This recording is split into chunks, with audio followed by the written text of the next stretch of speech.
This is a HeadGum podcast. What's up, everybody? It's your boy, the Spoon Man. This episode is brought to you by IQBar, our exclusive snack, hydration, and coffee sponsor. IQBar protein bars, IQ Mix hydration mixes, and IQ Joe mushroom coffees are the delicious low-sugar brain and body fuel you need to win your day. The Ultimate Sampler Pack is a great way to try all IQBar products and flavors.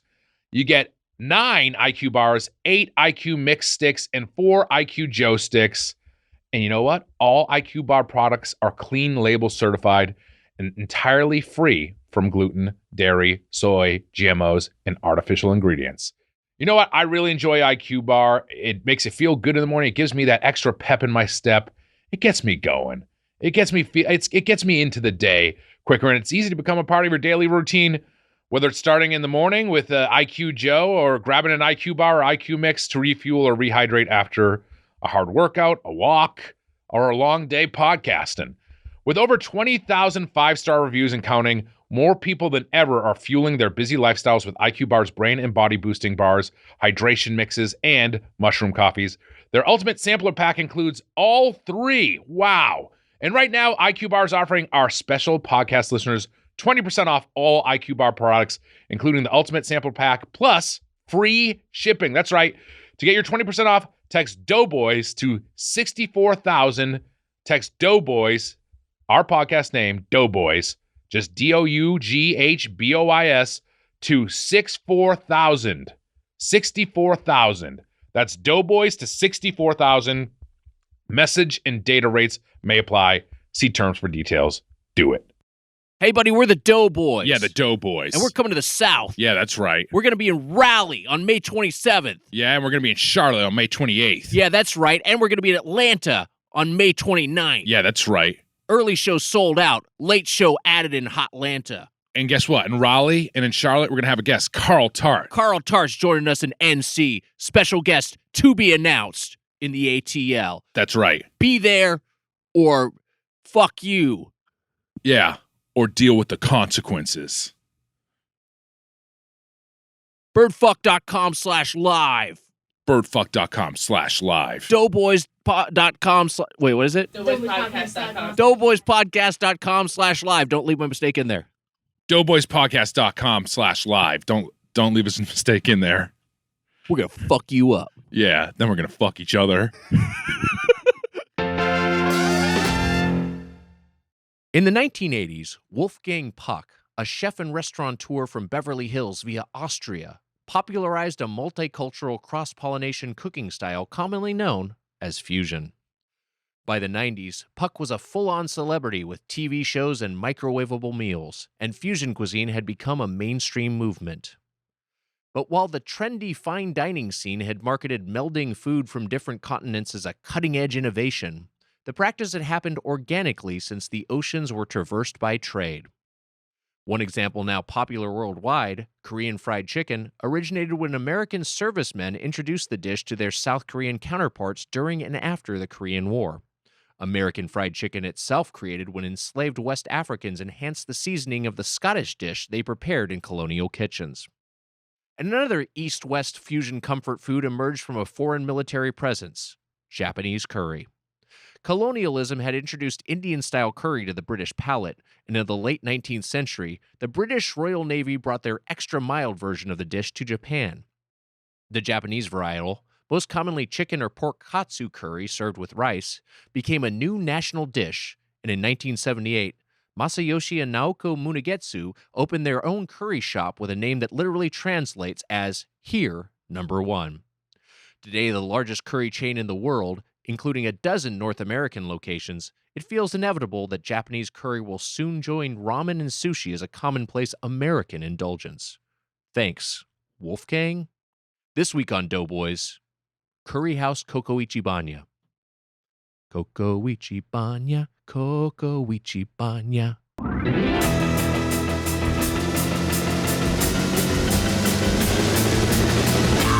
Go, it's the Doughboys!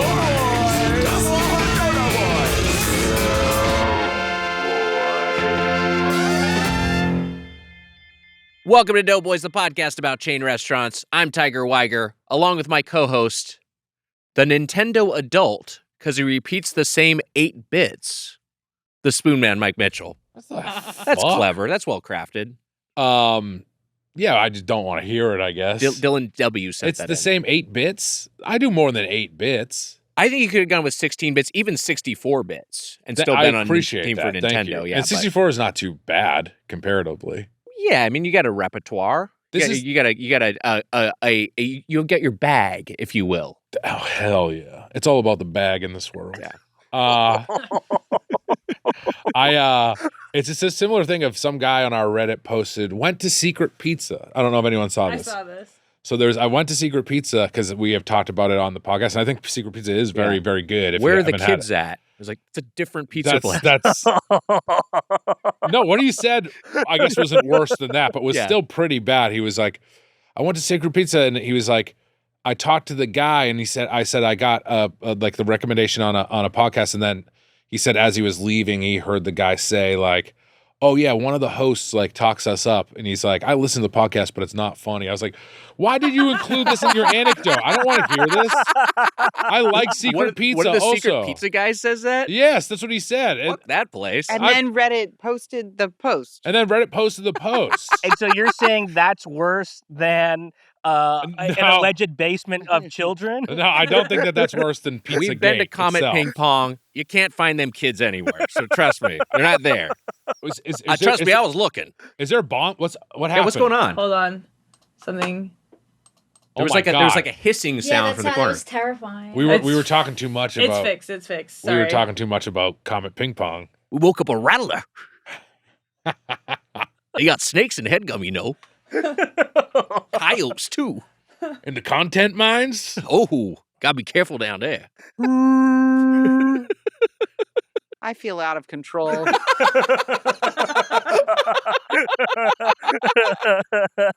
What would the snake equivalent in the content mines? That's what, you know what I mean? What's the rattlesnake equivalent in the content mines? I feel like some sort of a rock creature, like a Rocky from Project Hail Mary? Yeah. We can't talk about him. Okay, we won't talk about him. I'll start crying. Here's something that you'll be surprised by. I don't know how I felt overall about Project Hail Mary. I had a fine time, but I do like Rocky. I like Rocky. I like Rocky. Rocky's good. Angela. I was not that Rocky. Oh, okay. Sorry. I do love that Rocky as well, but I was giving Grogu shit the other day. Is her name Angela? Her name's Adrian. Maybe, but he might have been talking to a lady named Where's Angela. that buzz? Angela? I need that buzz back. Or he got punched so many times he forgot the A name of his. I would assume this is later Rocky. Yeah, it's later Rocky. Yeah. This is like old Rocky, like forgetting. Oh wait, is Adrian dead? Yeah, she's dead. She's dead. Yeah. They pulled a stew on Adrian. Adrian died off camera. Have you watched Rocky recently? It's first one? fucking meandering nonsense. It's for insane. The first one is. Yeah. Oh, really? Yeah, you watch it and you're just like, I guess this is just the next scene that happens. It's often very unmotivated. They have isn't there? There's a date, and then you forget the date is on Thanksgiving. Yeah. Who goes on a date on Thanksgiving Day? Oh, I remember that. I do now. What are you talking about? Yeah. But isn't he saying like, yeah, no, it's Thanksgiving? Does he do anything like Thanksgiving, but I'm fucking stupid. I wrote the movie. Now, hold on a second. The character is supposed to be stupid. He's stupid. He is he's stupid. supposed to be stupid. He is supposed to be kind of a dumb guy. I know you probably want to be spending the holiday with your family, but what if I took you out instead, idiot? I'll kick his Rocky ass. versus Rocky would be fun because one is rock, made of rock. That's a great pitch. Thank you. You know, and they're doing crossover IP more and more these days. You can get that little flying squirrel in the mix, too. There you go. Throw him in. Why not? Rocky and Bullwinkle. There was no email from Dylan W. He doesn't need the buzz at all. No, he doesn't need great. it. And no, I don't want him to fight either. He's too little. No, I meant you. You don't need the buzz. Oh, the buzzing noise. Oh, the buzz. I'm doing. You think what I'm doing is good? Well, yes, but I'm enjoying it. We're having fun. Everyone's having fun except for Heather, as per usual. Is that how it goes on the show as well? Pretty much. Yeah. Yeah. Usually, what happens is it's me and Nick versus Heather. Yep. I guess you could say me and Matt are kind of the Mitch of Get Play. Yeah. But you should take I'm that. sorry. Well, you should take that as a compliment that it is. It takes two of us to be you. To be as disruptive as you are by yourself. Now, But my also, question, I have to be the Nick. Sorry. Sucks. Yeah, that We're does Nick suck. on this show. Yeah. yeah, I mean, I wonder if you were on. Well, we'll find out today, I guess, if how you'll feel about Nick by the end of the episode. There was no email. I know. Right now, I'll she tell feels you, about I'm me. starting off pretty low. There's no email from Dylan W. about the Nintendo Adult, but there was an alt from Emily C. that I wanted to read, Mitch, because they were at the San Jose live show on the 30th we recently did. Okay. Let me read this. Also video game themed. Squint, the blacksmith from Stardew Valley. That one's just for me and Emma. Hell yeah. This roast is in honor of the upcoming update to Stardew Valley, which makes Clint romanceable. Clint is a kind of Mitch-coded blacksmith. So he's a big guy. He's a big guy who's an incel. My hot doctor husband who doesn't listen to the show said this roast was fine. Oh, not fire, fine. Thanks for the laughs, Emily C. Roast at birdfuck.com.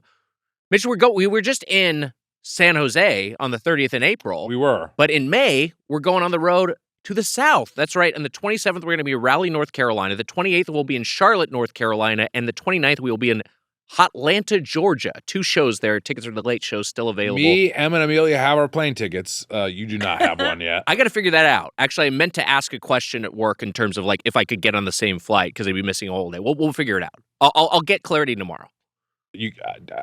Okay, all right. I'll That's get clarity fine. tomorrow. By the time this episode's out, I will have my ticket. I'm going to the show. And you know who else is going to the show? Carl Tart. That's right, our guest Carl Tart for all 4 shows in the South, Mississippi zone, joining us in Carolina and Georgia. He's got a tall order to carry us through 4 shows. Tall That's guy. Yeah, he's a tall He's a tall guy. Tall guy. Tall order for a tall guy. Rocky's bad, huh? I got to rewatch Rocky. I don't know if it's bad. Oh, I didn't know which Rocky you were talking about. Rocky's good. Rocky's No, good. Rocky, the movie is befuddling. Is befuddling. You're- Okay. Yeah, I mean, you can be like, oh, wow, this guy wrote this movie in apparently 24 hours. It wins Oscars. It is inspiring, but also it's just like scenes just happen. It's like, I mean, I haven't seen it recently enough, but it's like, I'm going to go to a pet shop. Yes. What's in here? Is it crazy pets? All right, I'm going to go for a run. There's a Like, bunny. it's There's just like, what? there is a bunny at one point, right? Like, isn't he hold? Or, Maybe he's got a turtle? I don't remember. Yeah. Kind of like if Brian Fellows wrote a movie. It's just like, what is this? From SNL? Yeah. I would watch that. It I'd sounds watch it. funny. I would watch Brian Fellows movie too. Wait, why did you go into the Rocky with Adrian impression? What caused you to do that? If I even could tell you, I have no idea. It's gone now. Did it have something to do with Pizzagate? You were talking about Project Hail Mary came up somehow. Oh, right. Yeah. I think it's your fault. It's because we were talking about little guys, right? We were talking about something. Oh, that's what it was. We threw out other Rockies. We dragged out Rocky from no, that's what it was. It was Rocky from Hail Mary, and then you did the I was not wrong. Adrian bit. You did Angela, and then you're talking about the different Rocky, but that was the joke you were making. Yeah. Yes. and then you exactly. also brought in Rocky from Rocky and Bullwinkle. Yes. Got it. And we were talking. You and I went to Comet Ping Pong. That was We did go to Comet Ping Pong. Yeah. which yeah. maybe maybe we shouldn't have gone. We made it remember- a Patreon episode, right? We made a Patreon episode, and we also, when we talked about it in front of the DC crowd, they clearly were like, why did you do that? Yeah, they didn't We like did not it. get any sort of reaction from there. Do you ever get the desired reaction from the live audience crowd? That's a great question. We're going to find out on May 27th in Raleigh, May 28th in Charlotte, and May 29th in Atlanta. 2 shows. Tickets for the late show still available with Carl Tart. Tickets at birdfuck.com/live. We gotta get some of that Joker gas going through the building to get people to laugh. That'd be fun. Or maybe we could also do kind of like a, Inglourious Bastard sort of thing. Now we're yourself. talking. Your image projected onto smoke, laughing. Mitch, I have something to share, and I'm doing it in part because you're very open about your health. I try to be open about my health as much as possible, and basically, well, this is going to sound like a grimmer setup than it is, but basically everyone who is going to be at my funeral is in this room. So Oh my god. Natalie's a maybe. I hope Your that you're about response to to the party reveal line. that you got taller Yeah. or I something. got taller. It's strange to have a corpse at your funeral. I started a few weeks ago. I got a prescription for oral Wegovy. Now, here's the thing: like, I know that I Wow. don't Yeah. have I understand. I know that body dysmorphia is something I'm dealing with, and I know I don't have like I'm technically overweight enough to qualify for the threshold, but that's not the purpose of this. I would say you're quite chunky. I'm chunky hunky. I'd like to say. I was just joking. I don't really think you're chunky. It was just funny because you said it in the nicest way you could. No, it was nice. It was like my mom asking where the husky section was in the shop when we were kids. Isn't it also good for like OCD in general? Yeah, so this is why I was going to bring it up, because there's a bunch of off-label uses for these GLP-1 drugs that I've been reading a lot about, and talked to my doctor about this. Of course, insurance isn't covering this, because why would insurance cover something that health insurance covers something that it helps improves your physical and mental well-being? But some of the off-label uses include obsessive thoughts, compulsions, addictive behavior, because we know as well as like as well as me eating a lot of shitty food, which I do, that is like something of an addiction, compulsion in and of itself. But I also like once I start drinking, y'all have been with me on the road, I don't stop. I like keep it going. And it's really interesting that has made my alcohol use a little bit more like, I've never thought I have like a drinking problem, but I am someone who will overindulge when I don't mean to. And now, like last night, I had a glass and a half of wine, and I'm just like, I'm done, which is very out of character for me. But it's like, hey, that's a nice corrective course for my behavior. And I really admire how open you've been about it, Mitch. I think it's like it's really kind. We had the guy who wrote in last week who said he decided to share because you'd been deciding to share, and I just think that's really, really admirable and impressive. And it's also a part of why I decided to investigate this for myself. I don't know. It's really interesting on the I don't know how you've, as someone who also lives with OCD, I'm not sure if you've dealt with any of this, Mitch, but it's like kind of almost just turned down the volume on my rumination. For sure. Yeah, and which is really strange that like the background noise of, just worrying and self-hatred and depression about the past mistakes, like all that stuff has just kind of been muted a little bit, and I can concentrate a little bit more on the present moment. When did you start? Because I did not know. This is all news to me. It was a couple of weeks ago, and I'm on a low dosage, so sure. I wanted to have a few.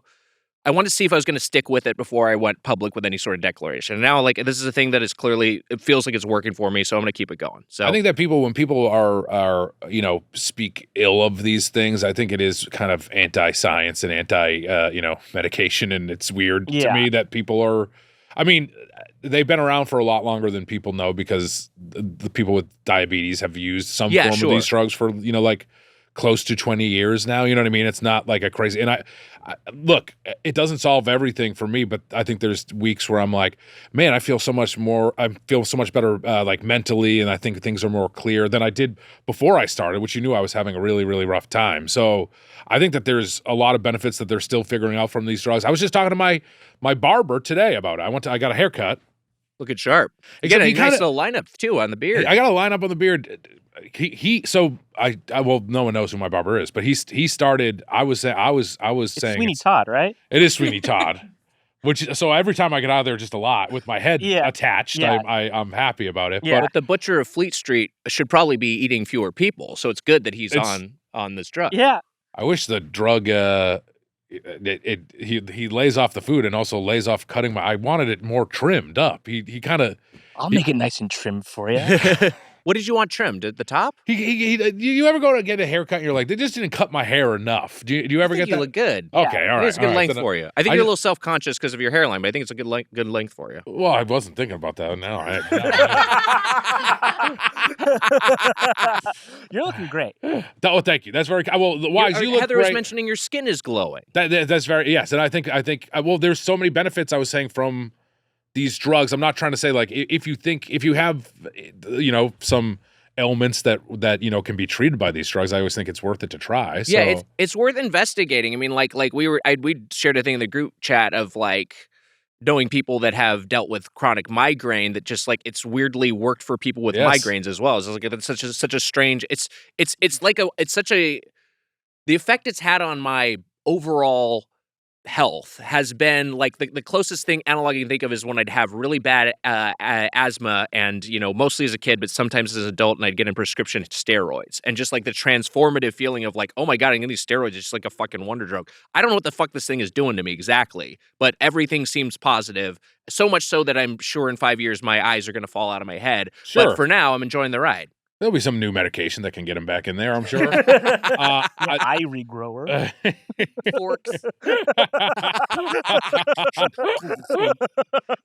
Nick, in all the times that you've talked about tying one off, I'm kind of bummed that back when I was drinking, that we weren't drinking buddies. Well, you know what it was is like because I lived on the other side of town, I drove. I don't drink and drive, and so I'd just be like, "Come on, no, I'll leave that to Mitch."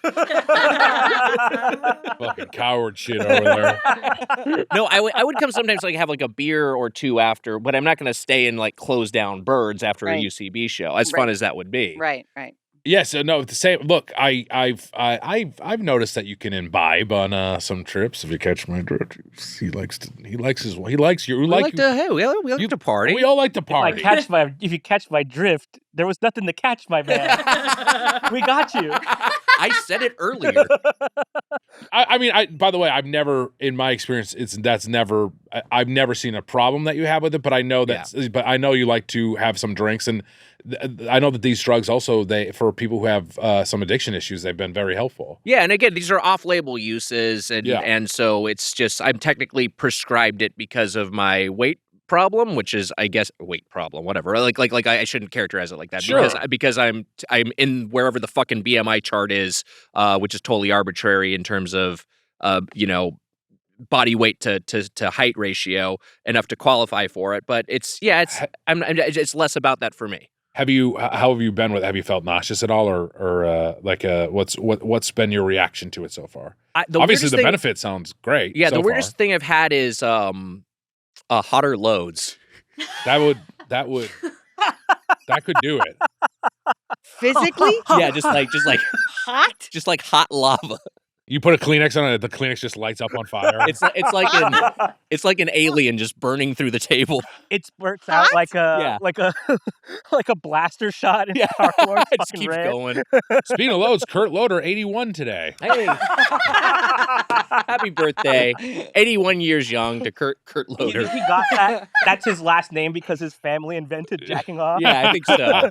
It's just like how if you're a barrel maker, you get last name Cooper. Yeah. I think to answer your honest question seriously, the one thing I've experienced is like acid reflux has been like on the upside. Oh, that will happen. More of that, and that's been really weird. Even when I'm like not eating, that I'm just like, I'm just getting acid reflux out of nowhere. So I can figure out the GERD. I honestly think that you're with the job you have, which I mean, I wouldn't classify Doughboys as a job, I guess, but as one of the jobs you have, right, with Doughboys. Being on something like that might not be that bad of a thing. We always feel like we have to eat more and more food, and it's like good to be like, I can't physically do that. You know what I mean? Well, and also I don't want to. It's not like, I want to fucking eat this. I was just like, all right, I'm done. Which is just very weird for someone who's had a very bad relationship with food and alcohol for, my entire adult life. We both have that clean the plate sort of thing. Both of us. Ingrained in my head. Yeah. I'm on my 5th month of a GLP. Oh my God, that rules. Yeah. I was prescribed it because the medication I'm on post-cancer, my type of cancer was hormonal based. So in order to treat and prevent any future recurrence of that cancer, they had to kill every hormone in my body, like no more hormones of any kind. And the side effect of that is extreme metabolism changes. And also your joints all function on hormones. Like the reason your joints have liquid in them is hormonal. So GLPs treat both of those problems. They treat metabolism changes. They also treat joint problems. So I was put on a GLP as a counterweight to the cancer meds. So I think when people are talking about, like when you see like people tweeting about it or something, they haven't contextualized literally anything, and they're toxic about it. And it's been such that this is the first moment I've said it publicly because I'm scared of being interrogated online about choices that I've made privately with my doctor, et cetera, et cetera. But it was inspiring hearing you guys talk about it, and I was like, fuck it, I'm gonna die someday. Who cares? I'll just say it too. And I'm obviously not on one, but it sounds like you guys are having a great time. I love it. Yeah. That's very brave of you to share. Nah, it's Yeah, not that's brave. that It's no not that brave. It's the same. You guys said those words. You said me and getting. you were You're not all brave. You're all being Yeah. brave. No, we're not fucking brave. Also, you are brave. You for, are also brave. for what you went through. That's Yeah. you are That's brave. also not brave. It's No, just it a is. thing. It is. It is. You it also is. characterized me getting a Vrong tattoo as brave. So No, I said it was heroic. Yeah, see, that's That's different. I think it's horny. it's definitely horny. Horny. Yeah. Well, I love that. That's great news for. Are you taking Wags? Are you on the pill or are you on the? I'm on the injection? pill, oral. Yeah. Yeah. Okay. Oh, great. Yeah. I'm on the needle, the regular needle. Same. Yeah. Me too. Because Wild couple of the first 2 times or 3 times you do it, you're like, this is insane that I'm allowed to do this. It's crazy. Like you're just allowed to do it in your house is nuts. I feel the same way. And there's no video or anything. They just send it to you and they're just like, put it in. And you're like, the needle? Someone I know is on it, and they came over and they walked me through it basically of like. It does not give you a lot of information there's at all. There's less instructions on a needle sent to your house than on a COVID test. Yeah. Like the COVID test has like photos and everything. Like the needle is just like in a loose bag. Yes. With like a little vial of stuff, and it's just like, go for it. Yeah, and and little swabs, and I was like, am I supposed to swab my skin? And it's like, no, you're not even supposed to swab your skin. You're supposed to swab the. I mean, I don't think it matters, but there's like so much stuff that I just had had no idea about. Yeah. But there's so many benefits. I mean, like this is the thing is like we're lucky to be alive when they're. I mean, not lucky in the way that a lot of this medication should be free for everyone. Sure. Especially Heather, for you, that medication should be free. Nah. But Come on, you would pay more. That's fine with me. But I love it, Wags. I'm happy for you. Thank you for saying that. That's great. Yeah. It's great to have the candid discussion with my friends about it. And you look good. You look good. Okay. That's what I was fishing for. No, I feel like you, in the last year or so, the thirst comments have gone up. Oh, 100%. Okay. I would agree with People are like, Wags is looking good. Wow. Okay. I did lose Is a bunch this of is weight. this on the get play? I've noticed it in the get. Yeah, they're not afraid to tell you who's looking Doughboys good are over there. there is thirst comments, but I think it is get about horny. being just actual thirst. Yeah, they're like, I want water. I'm hungry. Bring back Surge. The second you cut your hair short, That's the short hair. people online went nuts. It's honestly gotten out of hand. Yeah. Okay. Well, you can block people. We've blocked people from some things. Yeah. I've been blocked. Hey, want to hear people go real silent? How about the thirst comments for me? People love Mitch. People love Mitch. Fucking silence. It's more will Mitch come fuck my wife type first. And the answer is yes. Yeah, the answer is yes. Yeah. That's what the sort of second leg of the tour is this year, right? Yeah. Just mail us your house keys. We'll be on our way. Me nervously calling Carl. I need help. Carl, we're gonna have fun on this tour. We're gonna have a blast. Yeah, we're gonna have a good time. You guys get to hang out with Carl. What's better than that? I mean, not much. Yeah, honestly. he's the best. Yeah. We're gonna be in it. We're gonna be in an Airbnb. We're gonna be in an Airbnb for a couple of days. I mean, this is a night. It's a We'll bit get of it a all nightmare. sorted. We don't need to get into logistics. But Amelia hasn't. Well, we have one already. We have an Airbnb. It's happening. But Yeah. she's That's never fine. seen. She's never seen Gremlins. So we gotta check Gremlins off the list on this tour. Oh, apparently the assembly cut of Gremlins just was leaked or premiered. Premiered, And yeah. it's 2.5 hours long. It's like almost a full extra hour of Yeah. Gremlins footage. Yeah. Let's find that shit on Plex or wherever the fuck. I mean, yeah. I think Joe Dante like they did. You know, VHS copy or something. Oh wow. Yeah, he did, and he did like a Q&A and stuff about it just this last week in LA. All right, we got to officially get our guests in here. Okay, all right. I'm gonna hit him with the drop. Sorry, I forgot. Wow, I forgot where we were. Okay, here comes the drop.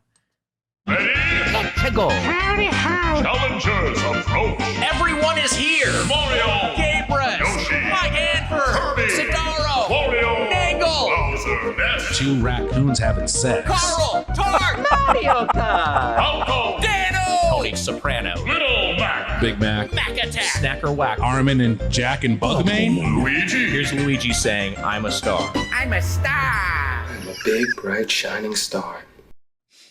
Hey, Wow, our very old good. buddy Mark Wahlberg at the end of Boogie Nights, which he's now disowned. Yeah. His best movie. I think it's actually second now with the Paul Walter Hauser Condom Salesman movie.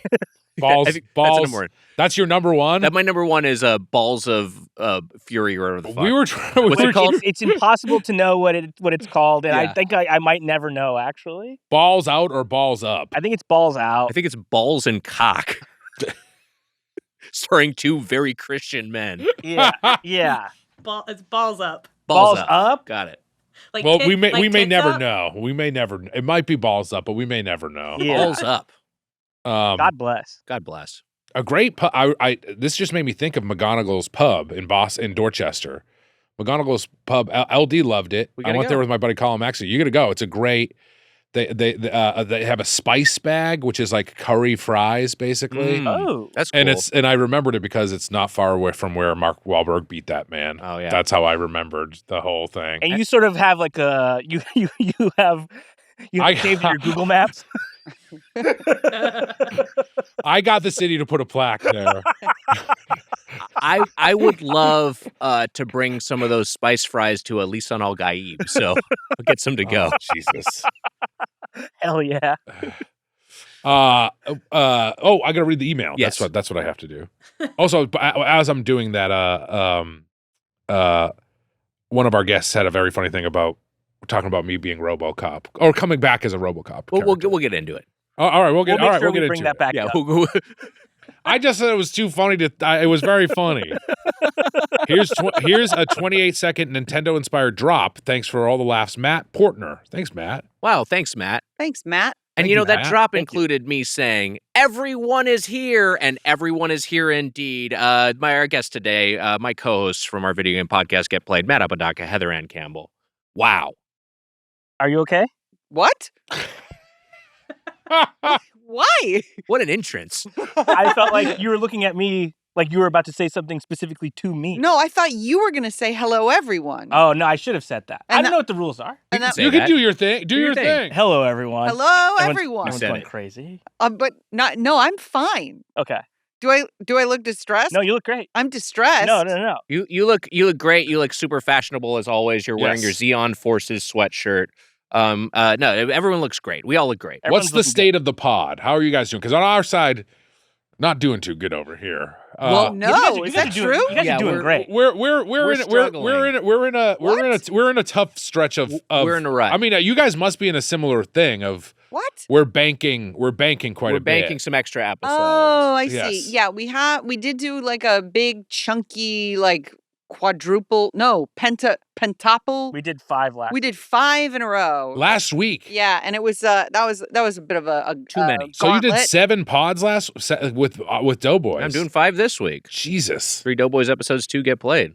Yeah. We did 8 last week. So we did 2 live shows and a studio episode. We did the Oh, live right. shows. I Oh, forgot about We that. don't knew that'd typically work. bank too far ahead though, because like I feel like sometimes we're like, oh, like the video game stuff is more current than food Yes. more often than not. So we'll record usually for the next week release, but like I like having some in the chamber. We can bank some. It's easier for us to bank for our Patreon, Yes. but our Tensions are high episodes over seem at a little- Doughboys verse.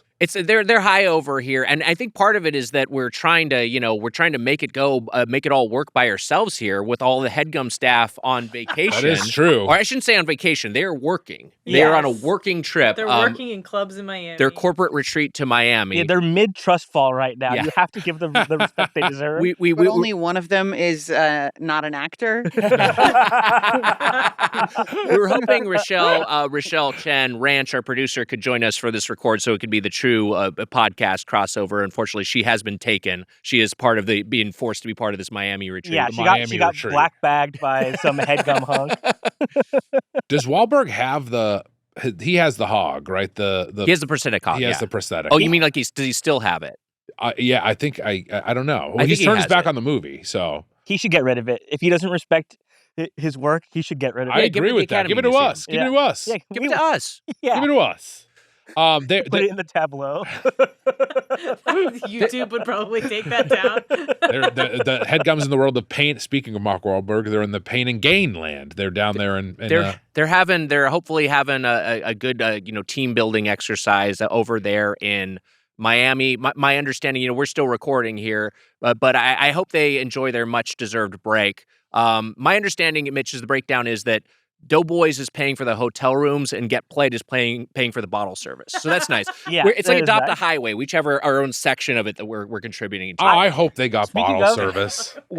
What if we all went in on a highway? That could be kind of fun. That would be That's pretty pretty fun. fun. It'd be kind of The Doughboys Get Played stretch of highway. I think I forgot that we could do it. We should do it. That's Should really Adopt a fun. Highway. I'd love to. It would also be funny to buy it in Miami.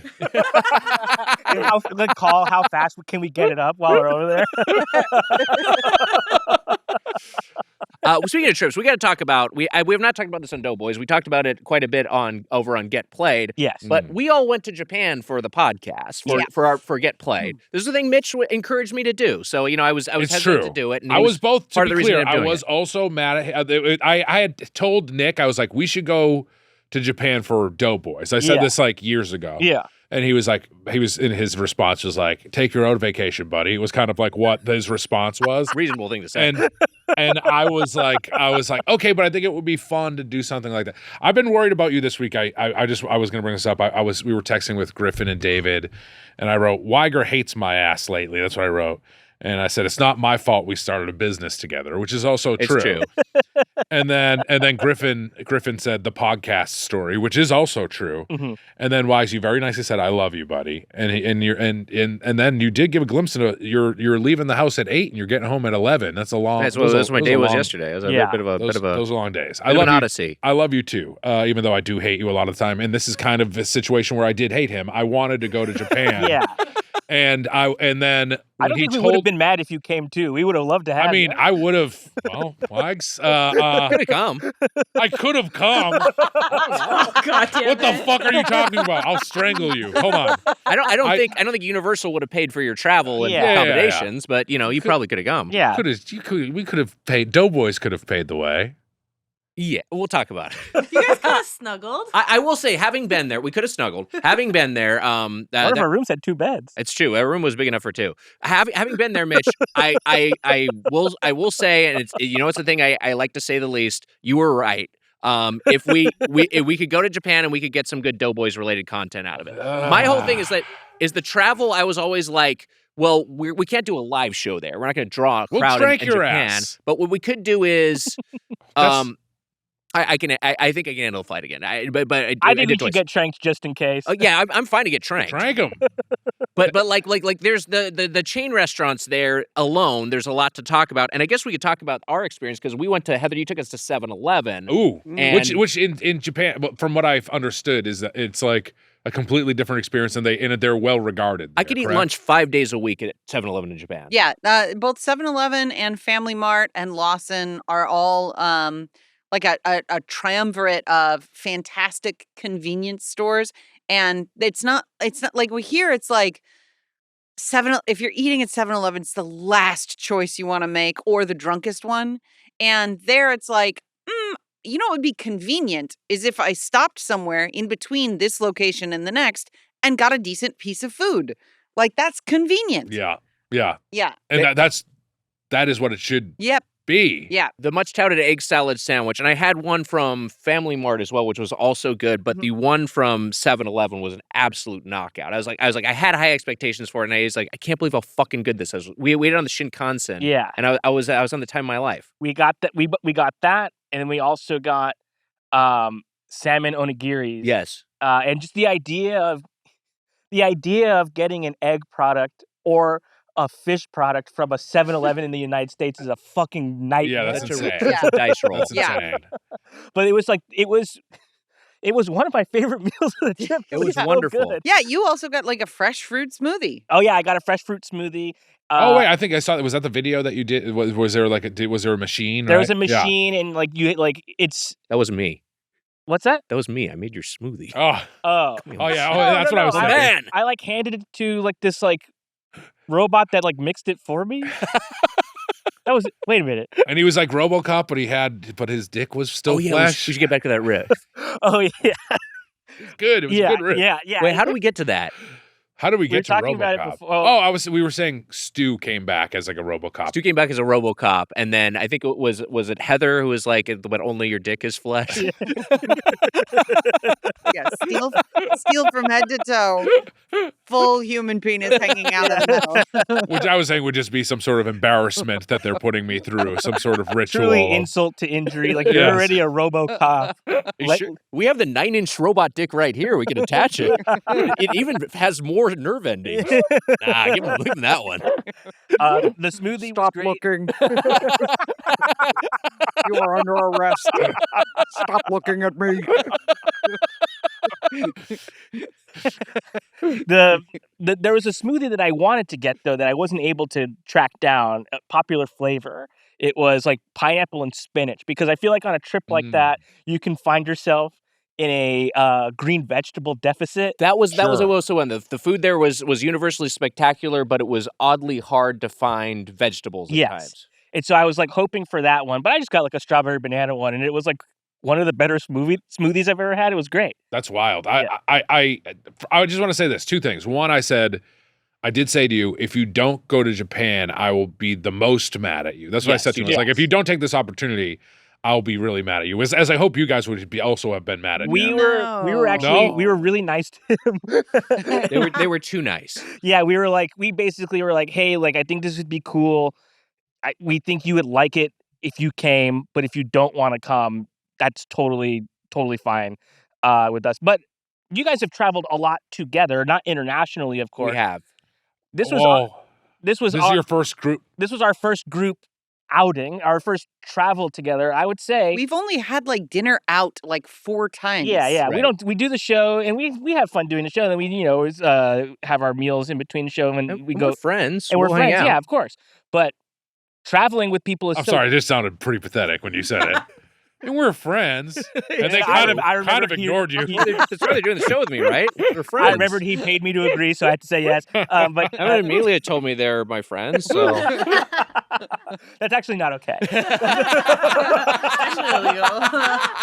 But that was our first time traveling together, and we spent every day and every hour together, basically, like ate all Jumping of in the deep end of traveling with Wags. Yeah, but almost every meal together. Almost every meal together. But I felt like at the end of it, you were saying this too, it felt strange not to be with each other afterward. Yeah. Oh, and wow. We had such a nice time. It was wonderful. Wonderful, harmonious it felt experience. Super weird not literally being around them all the time. Yeah. Which also was in itself a weird feeling, because Yes. like I'm very comfortable being alone. Me too. So to feel a vacuum felt like unusual. Sure, yeah. Yeah. You didn't have to say me too. We understood. Because going into it too, I was kind of like, oh, there might need to be like, I might need to see if there's things I might want to go do. If everybody needs like their own downtime. But we all Right. We were getting didn't need updates on the Doughboys text, and Wags was being very, very active. And Yeah. also, almost to the point that it did annoy, Susser and I were making fun of you on a side text chain because Weiger was like, Mitch, you would hate it. There's no trash. You have to travel your trash, and also you have to be very punctual here. And then Susser was like, Weiger, the world traveler now. He's making fun of you on another text chain, which I agree with him. You added you would hate it. Now, I was just saying that like these are culture shocks. You said something like, Mitch, it would be tough for you or something like that. The punctual thing would be. You think Mitch is just throwing trash everywhere? No, I don't think the trash thing was the trash thing was not what I was referring Which to. Chankton did back up. I was talking Japan with Chankton, who he loves Japan, and his wife is half Japanese, I believe. But he was just like, he's like, there's a weird thing, and I was like, no trash. He's like, yeah, there really is like no place to throw away trash. And he's like, you just have a backpack or whatever, and you keep, whatever garbage you have, you take with you and you throw away. At the end of the day, you're walking around like a trash can Santa Claus.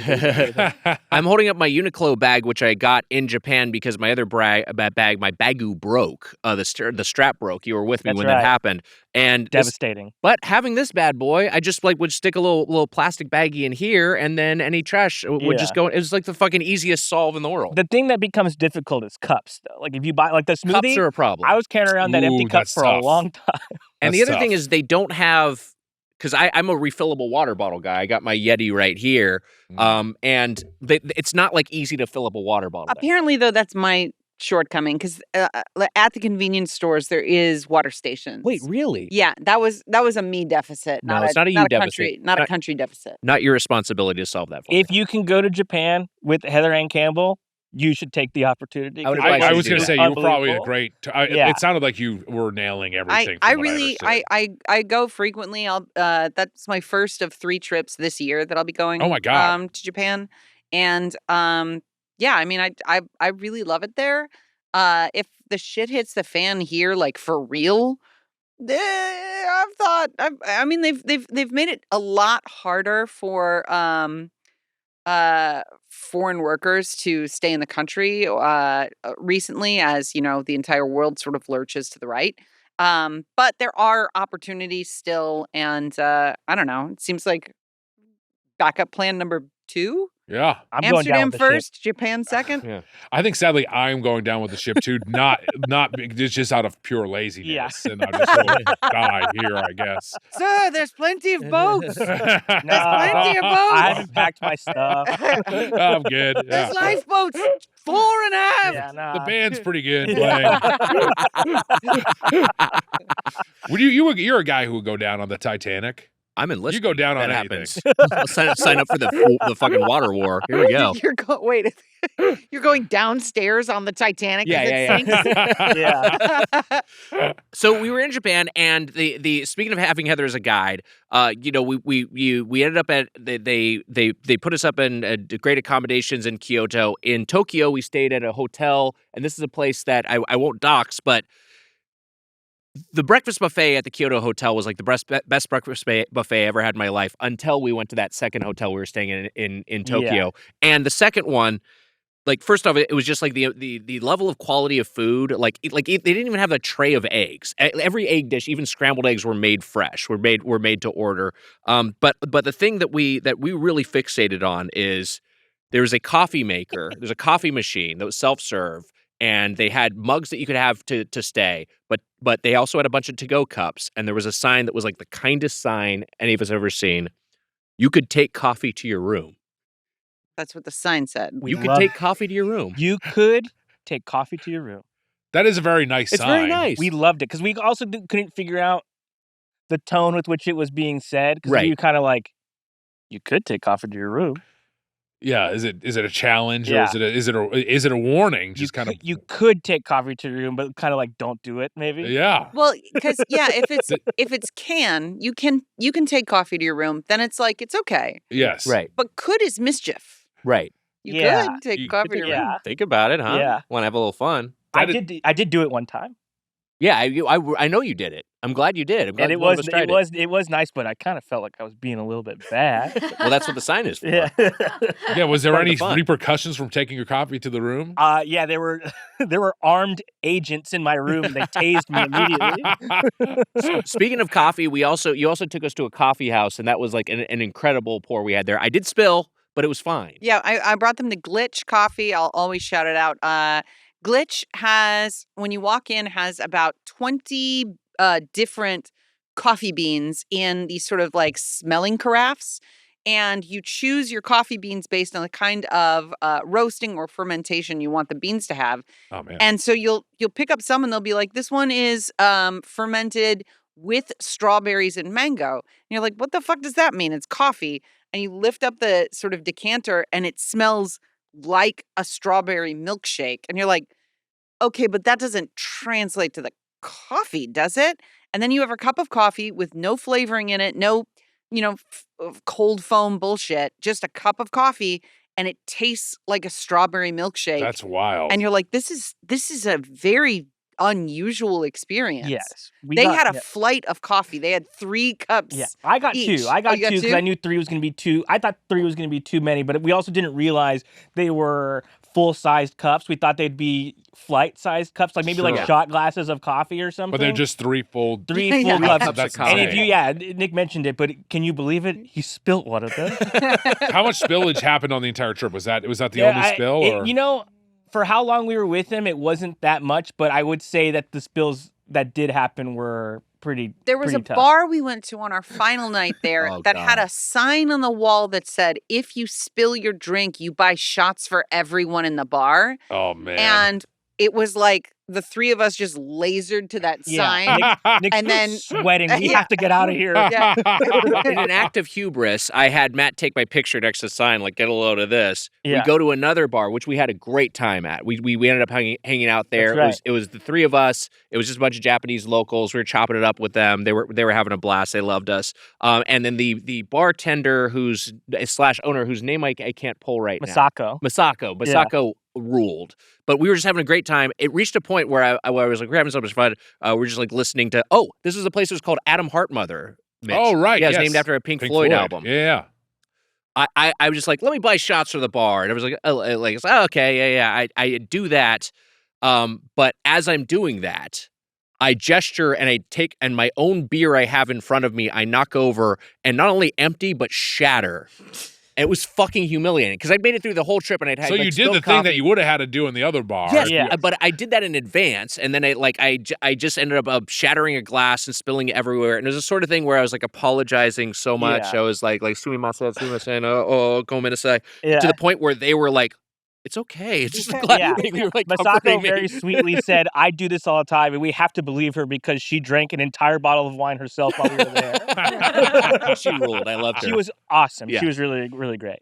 Now, did you, with Jack Black and Chris Pratt, did you tell them that you had met before when you interviewed them or no? This was such a whirlwind sort of thing where I was like, we have basically 30 seconds of interaction before we start before we just start filming. And so I don't the best use of time seemed to be more like, here's what our show is, as opposed to like, hey, you might remember when you did Tomorrow War, my co-host Mike Mitchell was in it with you, and then having him be kind of like, I remember, like having him lie about remembering that interview. I think it's a perfect use of your time. Might have been, I don't know.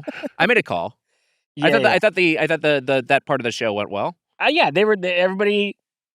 The stars are just like us. Stars are just like us. They were being very nice, and they seemed to.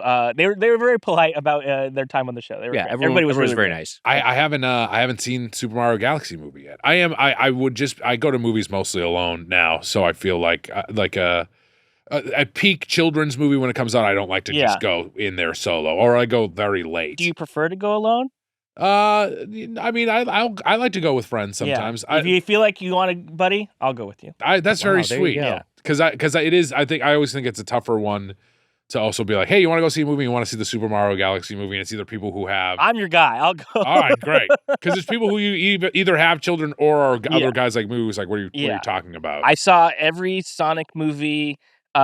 First screening opening day, and it was me and a bunch of dads and their children. Basically, I'm into it. Sonic was my final film at ArcLight. Wow! Before it closed, it's February 2020, and I saw it, and then I went to New York to visit my then girlfriend, now wife. Mm-hmm.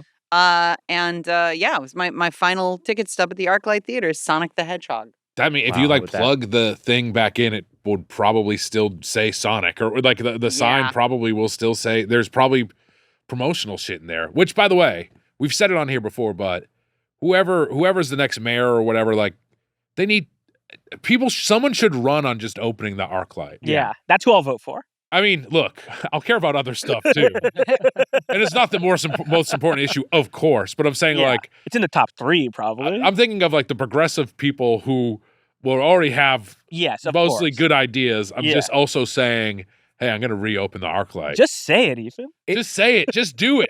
Reopen the damn I guess the Cinerama Dome. ArcLight is dead. Yeah, the brand is dead. But the historic theater is there, and it's just sitting vacant. This is movie town. Look, it is movie town, but also like we're in just an economy, and also in a metropolitan area where real estate is at a premium, and so like for any property to be vacant for a long stretch, which ends up happening because they just decide it's more profitable to have no one live there. It's profitable because it's also a historical landmark. The dome is a historical landmark. Yeah. So what they try to do is have it fall into disrepair, and then when the dome collapses, they'll be like, "This is a knockdown, and now we get all of this area, and we can build even more condos, and we don't have to care about the ArcLight Dome." They're waiting for it to just fall apart. Yeah. It's fucked up. The owners of the dome posted they're having a public hearing on May 12th about what to do with it. So you should go. Yeah. Oh, shit. What to do with? I'm It's a busy. theater. I'm busy. Reopen it. Movies You on put it. Let movies people in go it. see movies. Yeah. I'll go to that. I'm sad that Yeah. there's no. I would love I to. sent it to you on TikTok. Okay. Oh, Let's go. all right. You gotta check your What? TikTok messages. That's where the good stuff's Are you at. on TikTok? Yeah. I am on TikTok. Wow. What do you do on there? There's some TikTok exclusive content I make with Amelia. Yeah. Wow. Okay. And the video of me saying, "Dad, what were you like in the 2010s or whatever?" Yeah. And I'm doing Oh, this, yes, and then it's January 6th. That was and Amelia helped me make that. We're the common super MAGA on TikTok. Yes, too? I've been getting a lot of MAGA followers. That's great. Yeah. Yeah, that's awesome. They're in charge. So So, much you so want that them I on your did side. put in the well, there was also like people being like, "Burn in hell, dude," and I wrote, I like at first, but then I was like, I don't like Donald Trump, and this is just a joke. Like I put that up, Yeah. and that I don't know if it's hell, and then also that makes it less funny. Yeah. and then that brought you to say what you said. What is dead? Satire's Oh, dead. Satire's dead. Yes. It's been dead, baby. That's true. Dead and loving it. Yeah. Have you ever said Dracula Dead and Loving It? All right, we'll put it on the list. I'm sure it holds up great. Yeah, I'm sure it's fine. We were talking about this. The new scary movie, Doofy is just back. That Doofy's fucking- back? Yeah, but you don't want Doofy there? I do, but I'm just also like, of all Oh, the things that have- right. Doofy. Yes, of course. of Doofy. all the things that have Doofy- aged poorly in Yeah. the scary movie franchise, Yes, Doofy is maybe not someone who I guess just like whatever, anything goes to Trump's second term. So here we go. You Look, can have Doofy. I'm not supporting a lot of what's going on in the scary movie, the new scary movie reboot, but God knows I'm going to be there day one. I am very excited to see this, even if it's a piece of shit. Look, Yeah. they dropped a preview with Keenan as Michael. I'm seated. I'm going. We were saying that the bit about this is a bit. The bit is that Keenan moonwalks backwards and falls down the stairs, and we were like, "This is a bit that you could have done 40 years ago." It's so crazy. I have to see what's going on with it. When did he first moonwalk? Was it before or after 19? What was it, like 1990 or The something? 80s. Yeah, the 80s. 80s, yeah. 1980s. It was Billie Jean, wasn't it? Yeah, and it was. Oh yes, that's right, because it On was stage. it was the 50th. We know this because we saw Michael. We saw live. Michael. It was the 50th anniversary of Motown, where he did that on right on Yeah, stage. yeah. And so whenever that was in the 80s, that's how long ago that was. And this bit. Evergreen. That's all there was to it. There was Yeah, that's nothing all else it to the was. bit. It was just to tie it into the new release. They're like, look, this is how current we're doing it. But that's it's insane. Sherry O'Terry's character is getting the substance. It looks very fun. I mean, some of this stuff is going to be funny. It's gonna be fun. And It's look, gonna be funny. Doofy's going to make me laugh. I'm Hey. just surprised he's just in it. Yeah, of I was course. gonna say, look, I'm gonna laugh at some of the bad stuff. We're gonna go to the movie. I'm going to see the new scary Just like we saw Michael, we're not proud of going to either of these movies. I see films. I see stuff. Yeah. What do you want from me? Are you gonna see whatever, the resurrection of the Christ? Oh, yeah, of course I'll see that. They're playing it at my church, so I'm already gonna see it. Can we adopt the stretch of highway where Mel Gibson got arrested? Yes, absolutely, that's the one. I saw an interview snippet on Twitter or whatever that was him describing how it's like an ultra violent battle between devils and angels. And I was like, what? That rules. Like the whole thing with the first one was, we're going to take the Bible story and like really be like, this is it. This is exactly what happens in the Bible, but we're actually going to see it. And then you're at the end, you're like, I feel like I'm going to puke forever. This time he's just going to make up like a part of the Bible. Like, because that's not in the Bible. Yeah, It's there's not no like- firsthand account of going down to hell with them. Yeah. It's not like seeing Christ Yeah. fight devils is not part of it. No. Jesus is the doom god. Yeah. Which does sound kind of cool. In a way, it sounds kind of cool. Let the Like man he's cook, gonna I have say. a sword, like some holy sword, and he's gonna behead a devil.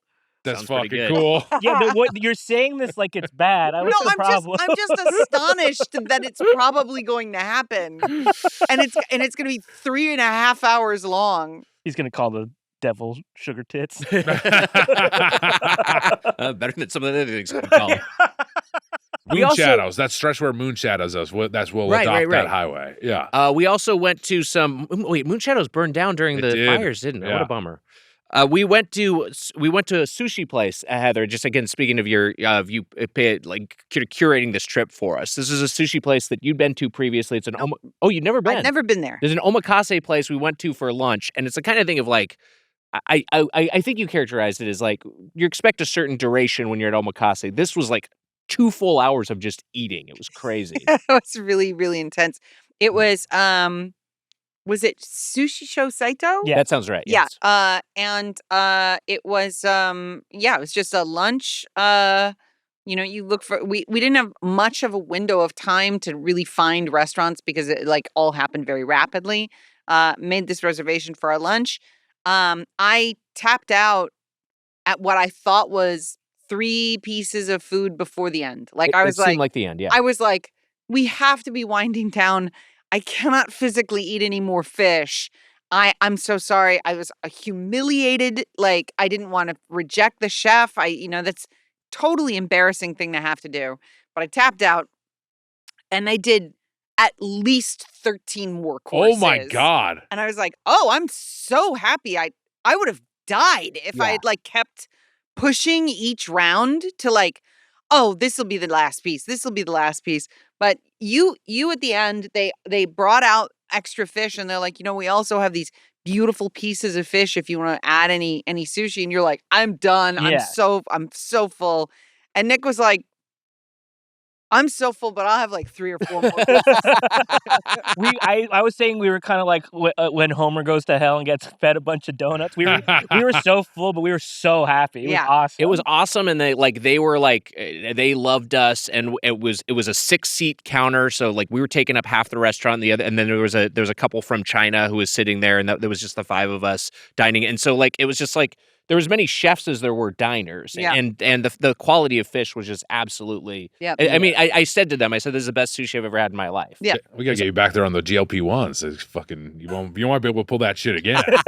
Your fanny pack won't break from all the wrappers you stuff in there. I remember, or whatever the fuck happened. He tried to fill it with more sushi. It became heavy. I remember I asked the guy. Like the head chef there, who was awesome. How are you? Because he brought us ice creams too. There was a dessert course, and I said I wanted to try one of the sorbets because I was like, I don't think dairy, with how full I am, would be a good idea. Because I also had to stop at one point and go outside and stretch my back. I was in physical pain from how full I was, basically. Oh my God. Because the chairs were really nice, but not very comfortable. And then so I picked one of the sorbets, and then he brought me all 3 sorbets. And I ate them. They were really, really good. But they were so good that I asked the guy, "How are you so good at so many things?" And he gave like an incredible answer, which was just like, "Oh, I just do a little bit every day," which I loved. I loved that so much. And then I said, "I'm not good at anything," and he laughed at me. That was so like the extra fish came after dessert, right? Am I correct about that? It was sort of a tandem course where it was like you can get dessert, but he's like, I got some more fish if you guys want some more fish too. He brought out like 9 different fish. Yeah. And this was after again we did like 20 courses. It was fucking insane. And he had it in like there must have been like a little fridge or some sort of cold drawer under the counter, but he had like a box that the fish was like loose in, that then the box goes in the fridge.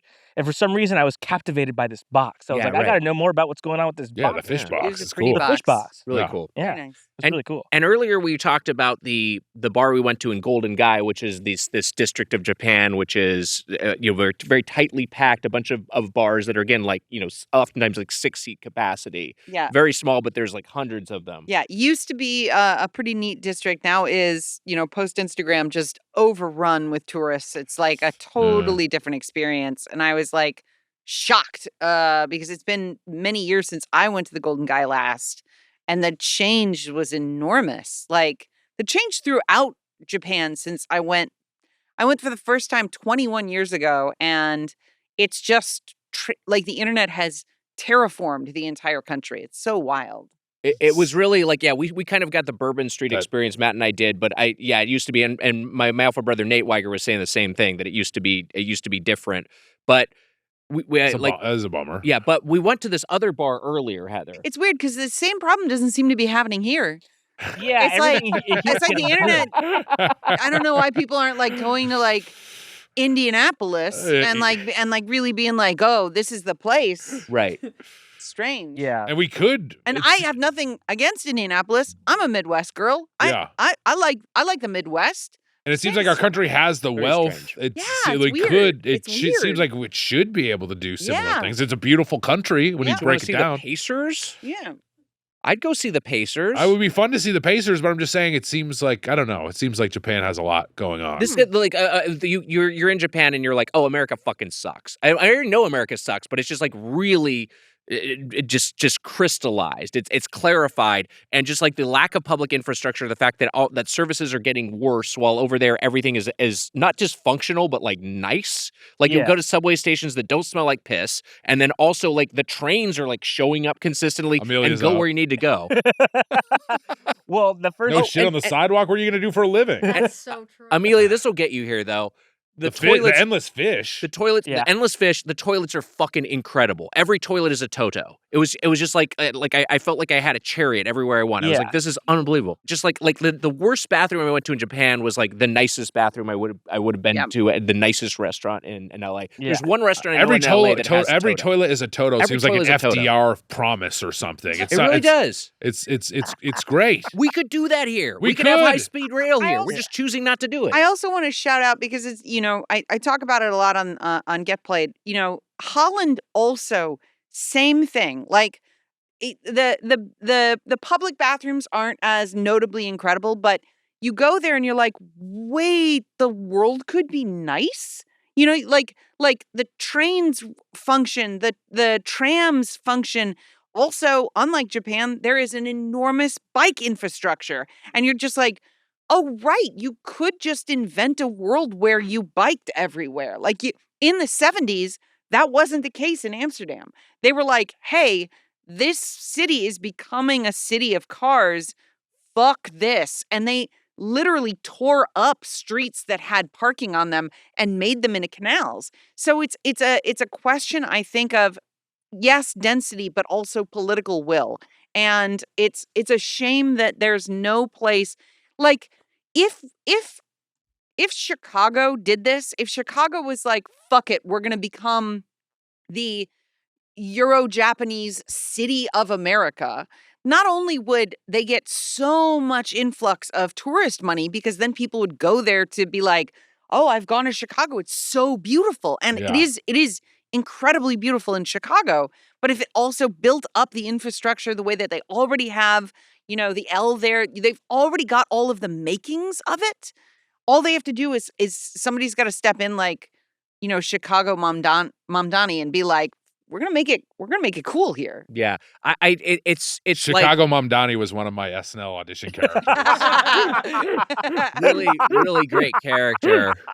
But here we and I mentioned this before. It's the approximation of a walkable neighborhood is like a Caruso property. It's like going to the Grove or the Americana, these outdoor malls that are very nice, but it's like you're driving to this place and spending $20 on parking so that you can just have a spot you can walk around for a little bit and shop and eat in an outdoor cafe. That could just be everyday life. Can you imagine a bunch of happy Chicagoans if what a difference it would be? That was something that we noticed that Heather pointed out to me when we were walking around. She was like, look at everybody while we're walking around. Everyone's happy Everyone's as hell? happy. It was like crazy. And I was just kind of like thinking about it.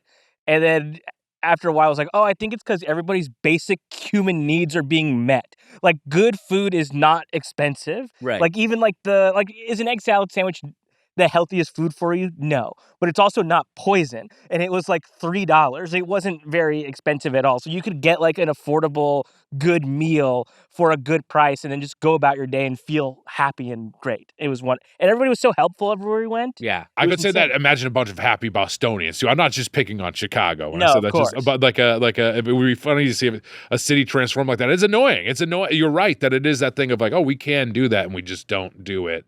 And LA should do it. I mean, whatever. It sucks. Heather's correct to diagnose political will because it's just like everything has been crushed by capital and just like no one is making money off of making public. In the 20 years I lived in LA, the city has got worse. Yeah, it's all in many ways. Like we're saying, there's a big empty structure where the ArcLight used to be. It's just more and more stuff like that. The one positive I can say, ride the D. The D line has true. expanded. That is pretty good. It's expanded true. west, so you can take a new underground subway from downtown all the way to. I know this is coming from me, who we talk about cum and shit or whatever all the time.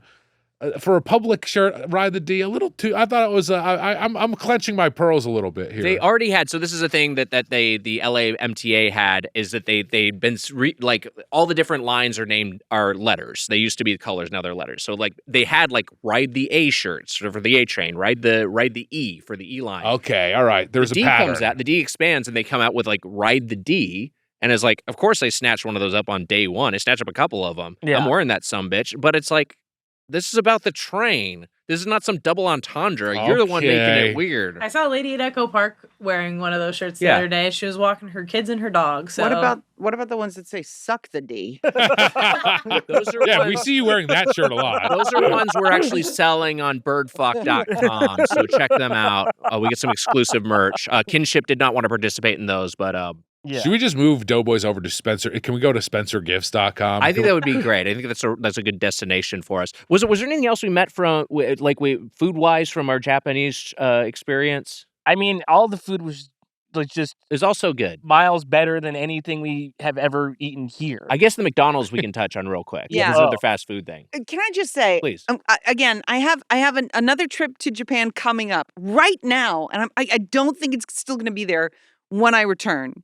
Right now, they're doing a Gundam collaboration in McDonald's at Japan. I sent you guys images of the bags. The fucking bags look gorgeous. They're doing like 3 special chicken sandwiches based on the heroes of the original 1970s Gundam show. Mm-hmm. God damn it. God fucking damn it. We got the K-pop Demon Hunters meal here. It didn't come with the card.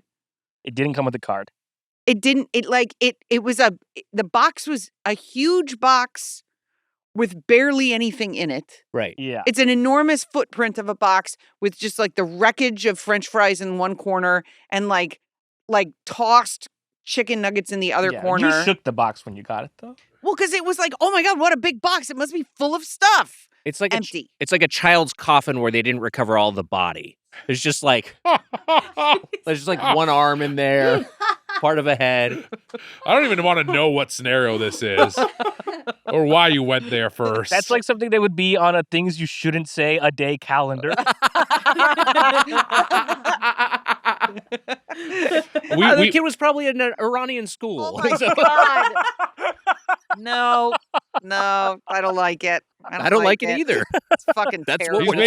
He's doing. You're making a political point. Yes. Yeah. We all knew you were. I just had to say that out loud out of fear.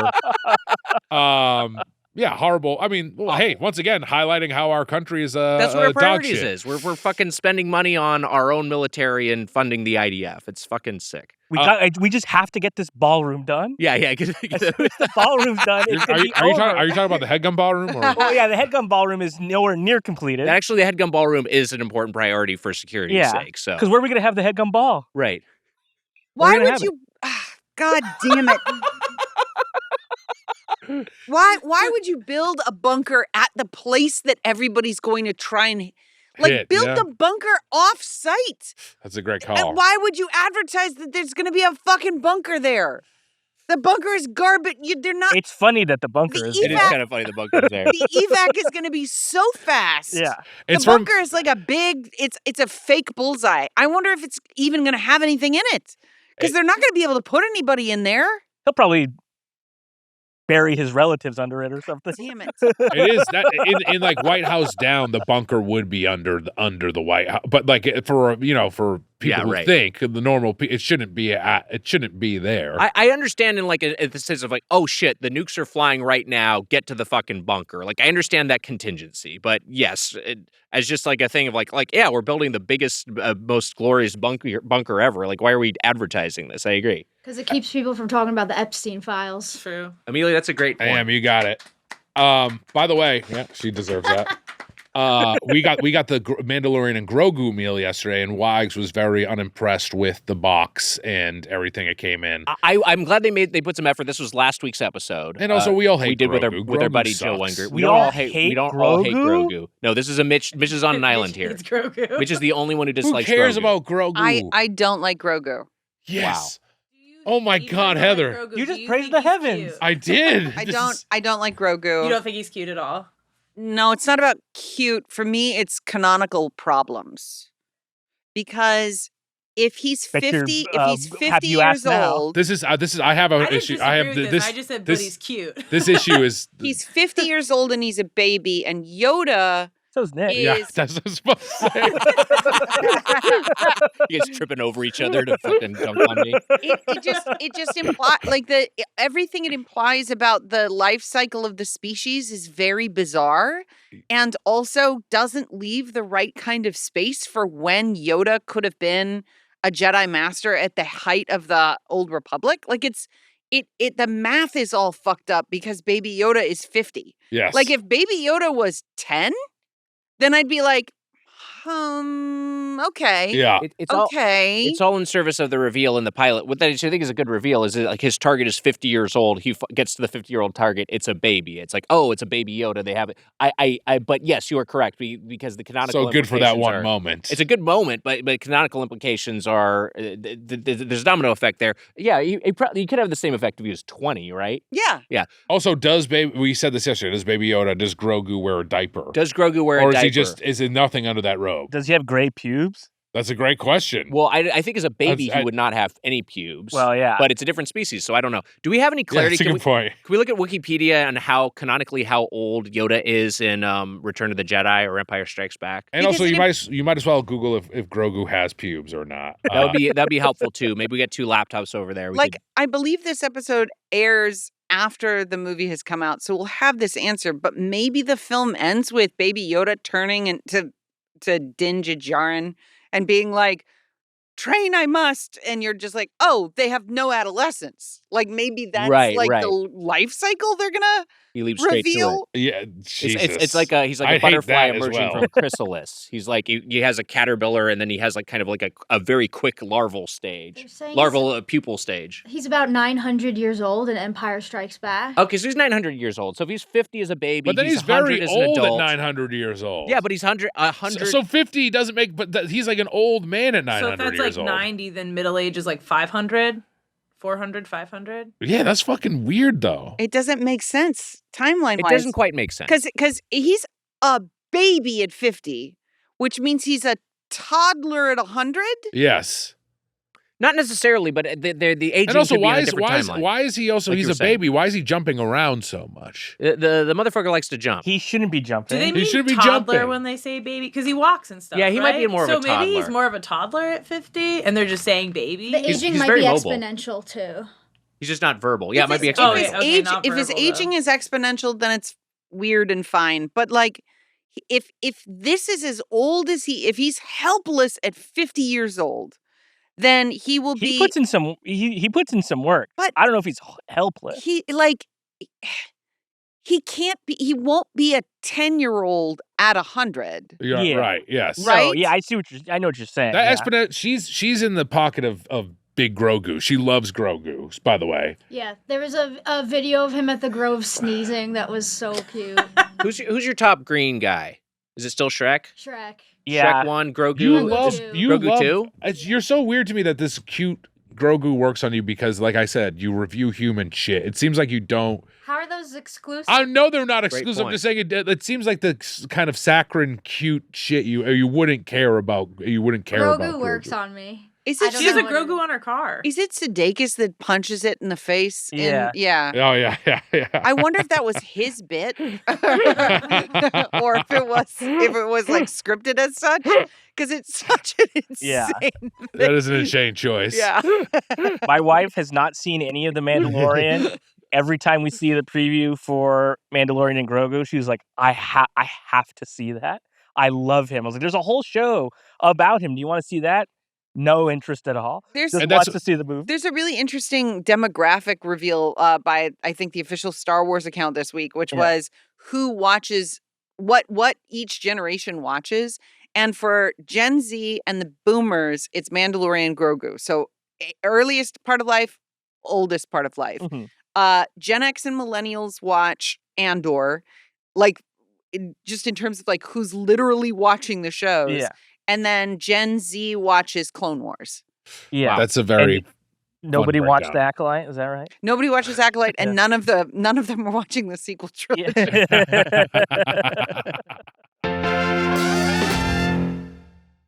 Do you ever want to unwind from a long day or relax with friends without the negative effects of alcohol?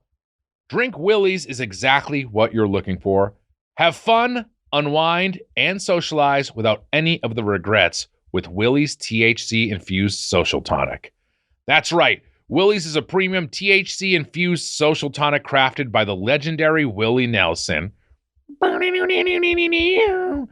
Willie's social tonics are low-calorie, low-sugar, THC drinks delivering a fast, euphoric social buzz without regrets. Available in 5 milligram and 10 milligram doses, they offer a smooth, balanced flavor, so refined you hardly realize you're drinking THC.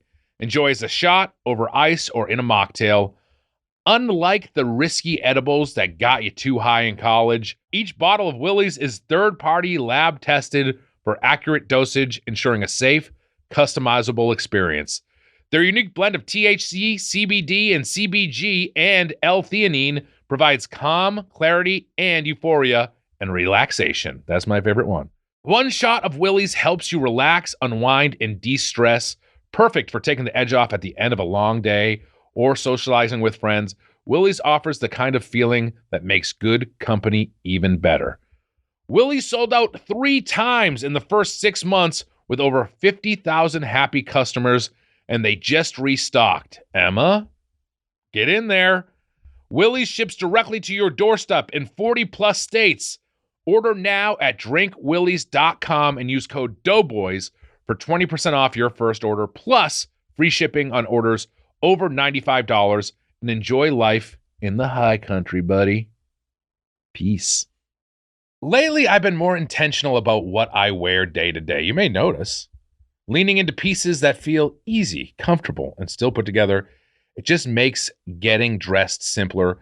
Quince has been my go-to. The fabrics feel elevated, the fits are clean, and everything just works without needing to overthink it. Quince has all the wardrobe staples for spring. Think 100% European linen shorts and shirts from $34. Lightweight, breathable, and comfortable, but still, you look put together. And clean 100% Pima cotton tees with a softness that has to be felt. I felt it, and I believe it. It feels good. Their pants also hit that same balance, relaxed and comfortable, but still polished enough to wear pretty much anywhere. Everything is priced 50 to 80% less than what you'd find at similar brands. Quince works directly with ethical factories and cuts out the middlemen, so you're getting premium materials without the markup. You know, I love Quince. I got myself a big, comfortable pillow from Quince that I use now every night. And I got myself some beach pants, some comfy beach pants. You know, I don't go to the beach often, but the style looks good. I like wearing them. Refresh your everyday with luxury you'll actually use. Head to quince.com/doughboys for free shipping on your order and 365-day returns. Now available in Canada too, eh? That's Quince, QUINCE.com/doughboys for free shipping and 365-day returns. Quince.com/doughboys, like Quincy, but with an E instead of a Y. Quince.com/doughboys. Do it. All right, we got to talk Coco Ichibanya. Founded in January of 1978, over 1,000 locations in Japan, about 200 internationally, including 11 in the U.S. In Japan, there's also pasta de coco, which I didn't know about, that serves ankake spaghetti, which is, I guess, a Japanese spaghetti varietal. I'm not sure. Are you familiar with that at all? I've not had it. I think it's ketchup-ish. But you're a spaghetti fan. I love spaghetti. Yeah, spaghetti's great. Fucking love spaghetti. I love spaghetti as well. Yeah. Well, we'll get into it. Also, by the way, was it Bob Chap? Who was the guy? Bob Chapek? But who was the guy who went to Ithaca? The other. Oh, Iger. Iger. Wasn't he? What he saw? I said this in this last episode, but he saw Baby Yoda. And he's like, "There's my $1 billion creation." It is just so clearly. That made me want to die hearing that. It's the truth. Get him out of there. Iger out, Wiger in. Wiger in. That's what we say. It is a regular. So Coco Ichibanya is And a you regular. know what he's gonna do? He's bringing back the old Splash Mountain. That's what he's promised me. Tiana's Bayou Adventure is out. You're going to bring it back. Captain EO back in that little theater, too. Speaking of closed theaters, there's nothing there right now. Bring back the Captain EO for crying out Captain loud. EO is It's a good show. Hey, I got to say this. Bring back Stark Raving Dad. You're not gonna put Stark Raving Dad in the Simpsons lineup. What the fuck are you doing? The Simpsons Michael Jackson episode is a good episode. Just because he talks, there's a lot of people who speak on Simpsons episodes. Sorry, Neil Campbell. Neil Campbell wrote an episode that's the Elon Musk episode. He had no part of this. It was the story he had to write. But like Elon Musk is in an episode, so why I guess. I'm sure Kevin Spacey did a Simpsons, right? Can we look up if Spacey was on a Simpsons? Is Elon as big of a pedophile as Michael? I guess is the big question, which I'm guessing probably. I think Michael was quite a pedophile. I think Elon famously was told he wasn't welcome as a pedophile. That's true. No, yeah, he was trying to get in with Epstein, and they were like, "Get this weirdo out of here." He likes it. I don't want to talk to this fucking guy. No, it looks like Spacey has never voiced a Simpsons Wow, character. kind of seems like he would have done it, right? Yeah, there's got to be some skeletons. There's got to be some Simpsons voiceover actors who are. I mean, Matt Groening was on the Epstein flight log. The Simpsons reference Glengarry Glen Ross. Yeah, okay, they reference him. Well, that's fine. Did you see a movie while you were in Japan? By the way, we did. We saw. I mean, it was the Mario Galaxy movie. Oh, we should talk about this. You see movies. You said. You said I see movies. I see movies. I know. We didn't have enough days. We didn't have enough days. But we did see the Mario Galaxy movie, and this is a thing we can talk about, Mitch, because you were mentioning that you're we know that you're a movie guy, and I also know that you're a popcorn and soda guy. Yes. They have the tray they had at the Japanese movie theater was just a masterstroke of design. I loved this. So imagine you've got your cup holder in between your seats, right? Yeah. But there's no place to store your popcorn when you've got your cup holder. You got to hold your popcorn on your thing. Yeah. What if you gave a tray that was a triangle, right? Yeah. And at the end of the triangle is a solid cup. You slide that into the cup holder, so now you have a popcorn holder on the end of your thing, and you put your drink behind it. It's fucking awesome. Does it swivel kind of? Yeah, it swivels. Swivel on your thing. The United States fucking sucks. When you order a popcorn, it really they just give it to you. And if it was the U.S., people would steal those or break them. Like it was just like it would be like fucking. It would be completely unsustainable. I broke mine on just to let them know. Give them a taste of America. Yeah. Right over my knee. Have you seen Sound of Freedom? Yeah, of course. All right, you do see movies. Okay, all right, you've proven it. What with my church? We bought out the theater. Coco Ichibanya, founded in January 1978, over 1,000 locations in Japan, 200 internationally. I would say this is a thing. This is a regular dinner order for Get Played records. Yeah. So we're often getting this. We're doing our double records. We're doing an episode. We're getting some sort of dinner. Very often it's Coco Ichibanya.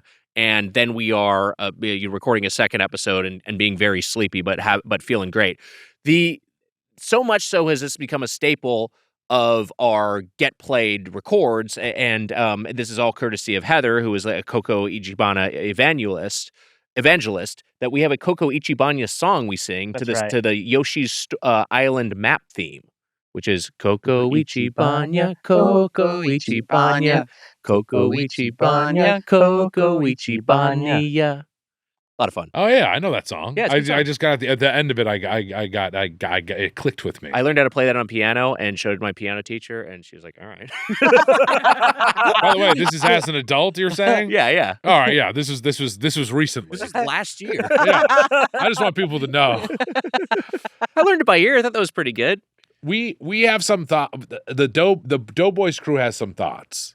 The Doughboys crew has some thoughts. We think that there's been a bit of gatekeeping here with Coco Ichibanya. Whoa, hold on. No gatekeeping. Maybe some girl bossing. No gatekeeping. Let me say this. Coco Ichibanya, I knew we were going to review when Get Played was able to get back onto Doughboys. Mm-hmm. So we're saving it for that review. But also, how often do we order? This is a thing we were talking about with Emma. How often do we order dinner and it's not for content? We sometimes order lunch or dinner, though.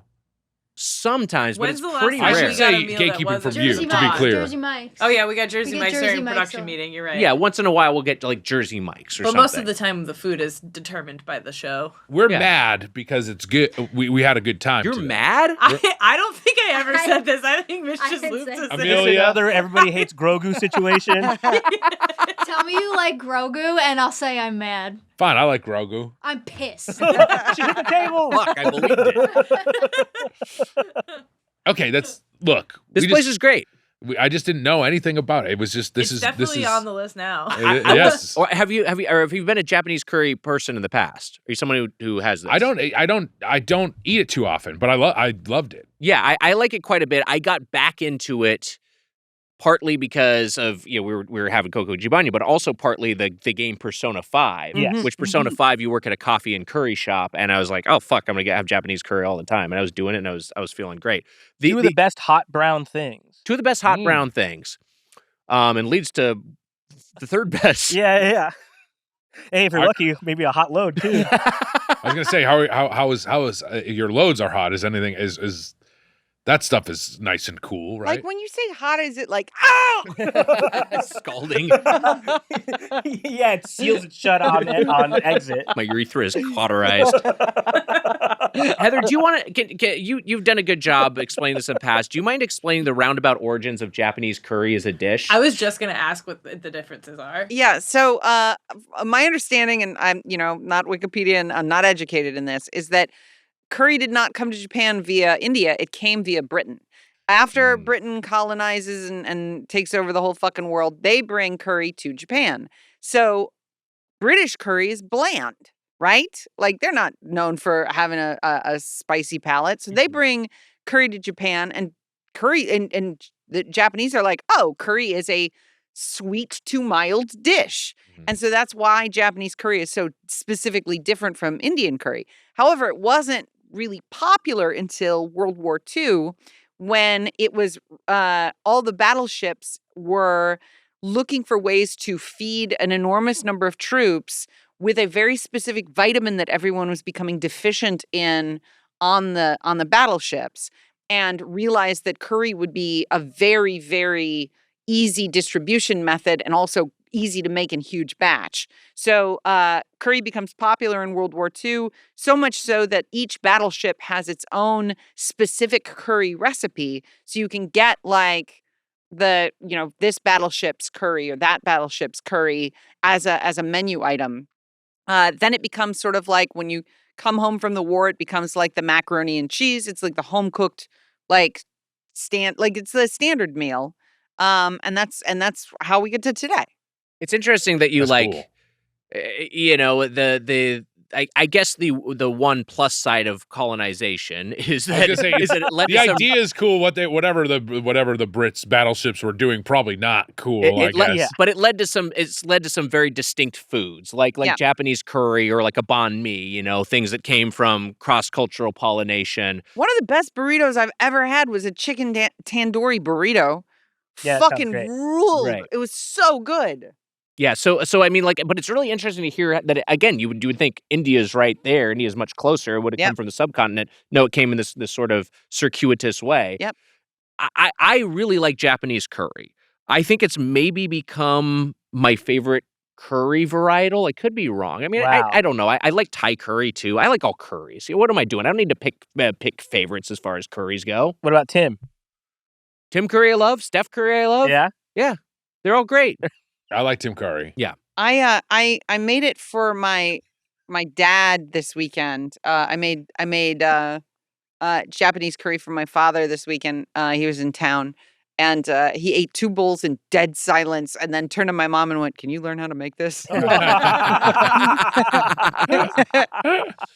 So we got basically our regular order here, which is vegetable curry with a chicken cutlet. There's different ways to order it here, and Amelia was confused because she kind of had 4 different orders she was balancing that all ended up being the same thing. They were just phrased differently because the menu just has a bunch of different options. Yeah. Heather and Matt ordered vegetable curry, add chicken cutlet. Mitch and Wags ordered vegetable and chicken cutlet curry. Mm-hmm. And then I did chicken Emma, cutlet curry, add veggies. Chicken cutlet curry, add veggies. Yeah, so all they're all different ways to get to the same thing because anything that's like they're just shortcuts to customizing something. It used to be on the menu, if memory serves, where it was just curry, and then you picked every component that you were adding into it. At least for delivery. Yeah. Yeah, I don't know in restaurant if that's the case, but on delivery it would be like curry, choose your options. So we all got the vegetable curry with chicken cutlet. Yeah, you have the menu there. Which, by the way, is the default here on the menu. Yeah. It's the chicken cutlet curry with vegetables. And the vegetables. I was happy that I saw like, people order it with vegetables because I was just getting the chicken cutlet curry at one point. I redid my order like 3 different times, but I loved that there were some veggies in that curry. It would have felt kind of empty without that. We've talked about Coco Ichibanya on Get Played and their arcane system for spice levels. Yeah. Now, I like it spicy. I'm a little bit of a heat seeker.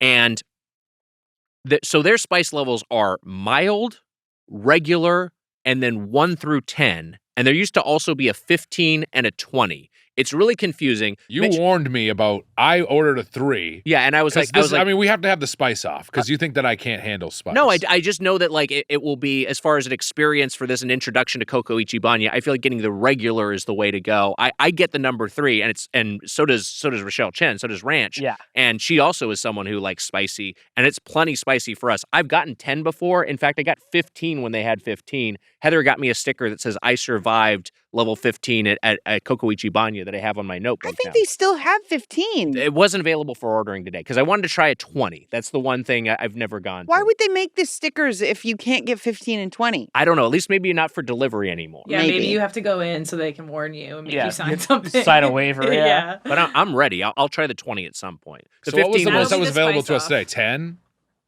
The hottest was the 10, yeah. Okay. And let me see, haven't had the 10, I would characterize that as a potent mix. 3 was spicy enough that spicy. 3 was pretty spicy. Yeah. But I mean, like it's doable, a little confusing. Though. I mean, like I ate the extra Howlin' at Howlin' Ray's, and I like ate a lot of that, and I was like, it's fine. And then the thing that killed me was the next 2 days. I thought I was going to die. The indigestion is absolutely brutal from some of that stuff. You both got the spice level mild. Mitch, you got the regular. Mm-hmm. I got the level 3, and then Emma, you also got the regular. And what was your spice level, AM? I got a regular as well. You got a regular as well. Regular also, I think, is more archetypical in terms of the spiciness of Japanese curry.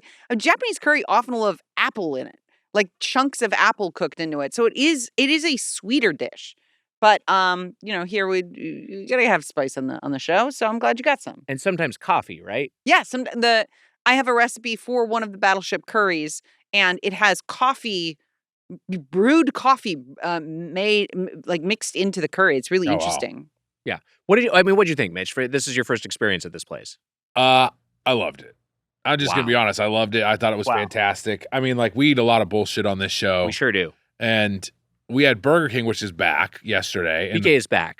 But like the difference between yesterday and today I was so much happier. Or last week and this week. we don't record the podcast all in 1 week. Yeah, all that stuff we said earlier about recording a bunch in a row too. We were lying. Yeah, we were just lying.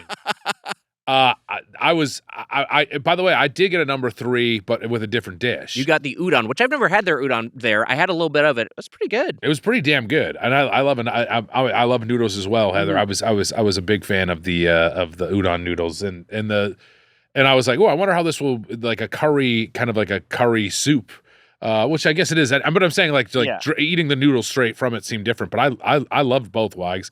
And the chicken cutlet was just, it's crispy. It's really perfect. It's great. I mean, and it traveled. It traveled real, and it traveled well. I mean, here's the thing: is like it becomes a harder thing because I'm just like, I just enjoyed the meal overall. It was all the components of it were great. I can't even think of a thing to complain about. Yeah. I also really admire their travel container. Yes. I was just going to ask if you eat it in the store, is it all on one plate? Like yes, I think so. But this the way they have it separated is perfect. I also I purchased, so if you get it Postmates or whatever here in Los Angeles, there is a mystery item that was on the menu for forever, and I was like, I gotta know what the mystery item is, and I bought the mystery item, which I think was like $30, and what came was a curry thermos.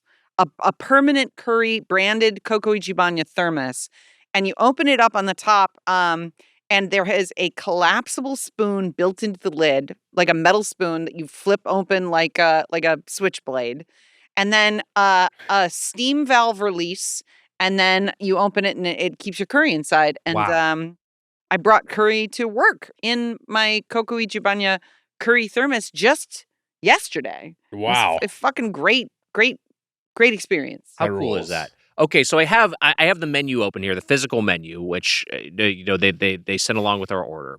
Let's get rid of these damn QR codes. So they actually have a spice level guide, which I can circulate this, but it's mild, regular, and then why do you sound like Seinfeld's ghost? Let's get rid of these QR codes. I thought it was like an RFK. Let's get rid of it. Send this to Lauren. Send it all to Lauren.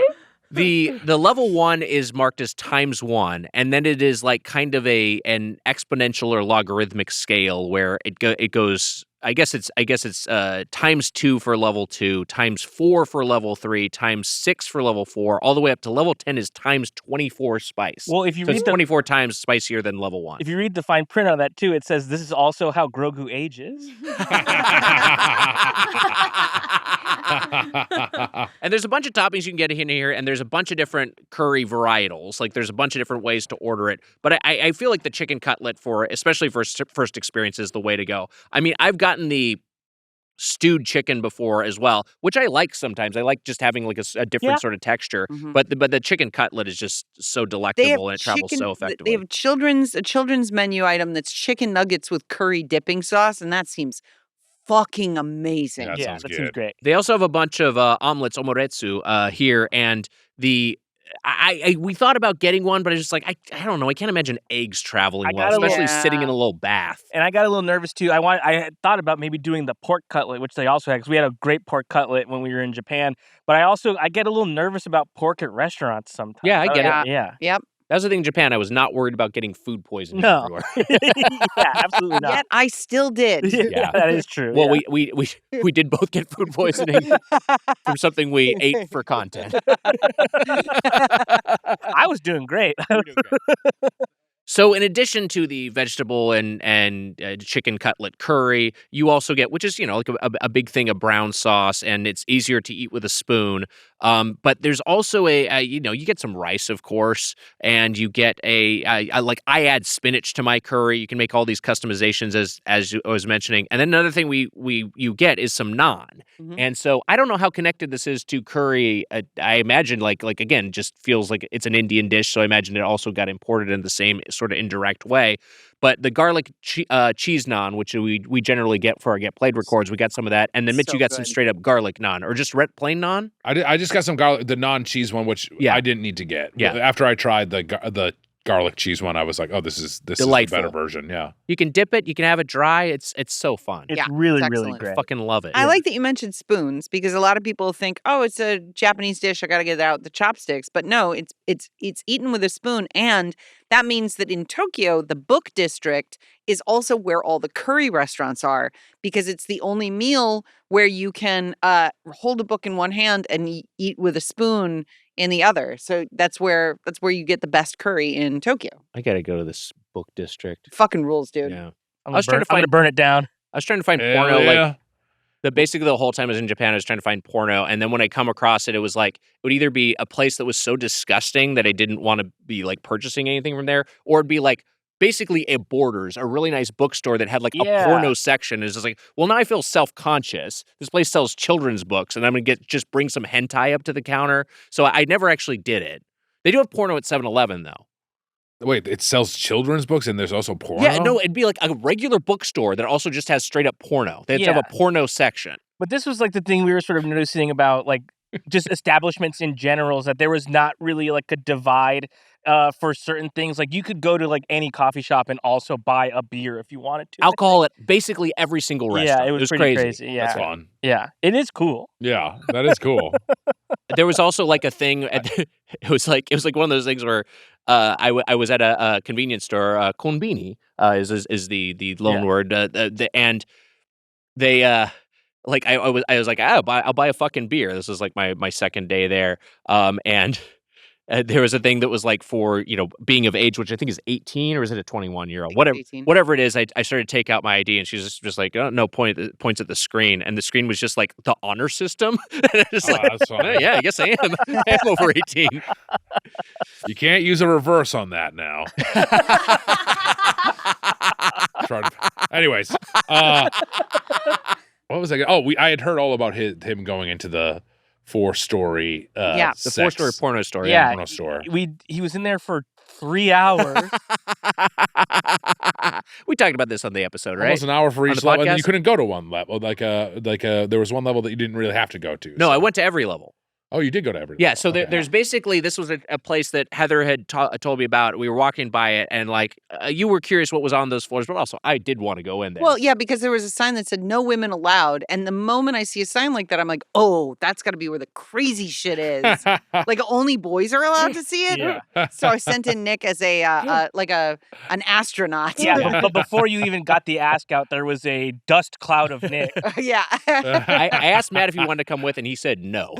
Yeah, I was like, I'm fine. So I think I told this story on Doughboys before. I can't remember if this was main feed or not. I think you told it on stage in Florida, which hasn't come out yet. Okay, so I go into this 4-story porno store, and the bottom level is the bottom level is like very conventional, sort of like what you'd expect, like dirty magazines, DVDs, like some more vanilla sex toys. I shouldn't say vanilla is a flavor, but some more conventional sort of sex toys.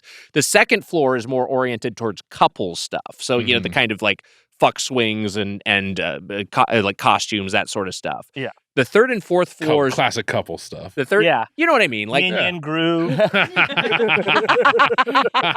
There's some like BDSM stuff, but it's like all pretty still all pretty conventional. And when I say couples, I mean it's like man-woman couples. It's very a very heteronormative. The third floor is the first men-only floor, and so I'm there and I see the sign and I say to myself like, oh, it's one of the men-only floors, and another guy there says to me in English, that's where all the good stuff is. So we go up to the third floor. You've heard this before, but you high-fived him. The third floor, yeah, high-five that guy. It turned out to be just a mirror. Our hands stuck together. So I went up there Probably and burned your hand. The third floor is like oops all fleshlights. It's just like fleshlights of every shape and size, and a lot of them, to specific Japanese porn stars or idols or anime characters. They're all every orifice is available, and they're all like custom fit to whatever your tastes are. They're pixelated. They're pixelated because that's Japanese law. In fact, your dick is pixelated when you're fucking one of them. And it's got some other stuff up there. Did you see Gad buying a Qbert fleshlight? Gad was there, but he was buying a Qbert fleshlight. Yeah. Who's also crying and making a vine. We were trying to link up with Gad when we were there. We just couldn't make it happen. The fourth floor. Is he in the movie, by the way? No. Okay, I was going to say he could have been easily. You get to the fourth floor, and so I was like, okay, so I'm just basically, this is heightening as we go. The fourth floor is just real dolls. It's just straight up like full-on fake women, and they're just, some of them are in cages, which is unnerving. And I'm like, are the cages? I was trying to figure out like what's not so they don't escape. It's because it's Yeah. it's so. Well, it's not a night at unless the it's a night museum It could situation. be, No. It's not so they don't escape. I'm taking the night shift. It's so guys. I believe that was a conscious thought you had to have is, well, it's not because they are going to escape. Ruling out that possibility. Which I'm sure you said out loud. I said out loud. It's so guys like me don't lurch at them, I guess. Yeah, because you know it's or try to grab one and run off with it. It's and so like I guess that's my big question: is did Wags have someone in his middle seat on the flight home or no? Yeah. Well, we noticed when Nick was leaving that there was another torso like where his back would be. This is the other thing. It was like a Predator Badlands. Which I watched twice, once on the way there and once on the way back because I loved it. It's a fun movie. It's great. They have like full women, and then again in various costumes, various states of dress, and then I don't know why I can't say that, and then also you get like just a pelvis, just a torso, just a head, just a foot with a hole in it. Yeah, as feet tend to have. So like it was just like really a really unsettling experience. The other detail, which I think I added previously, is all of the staff on the men only floors were women.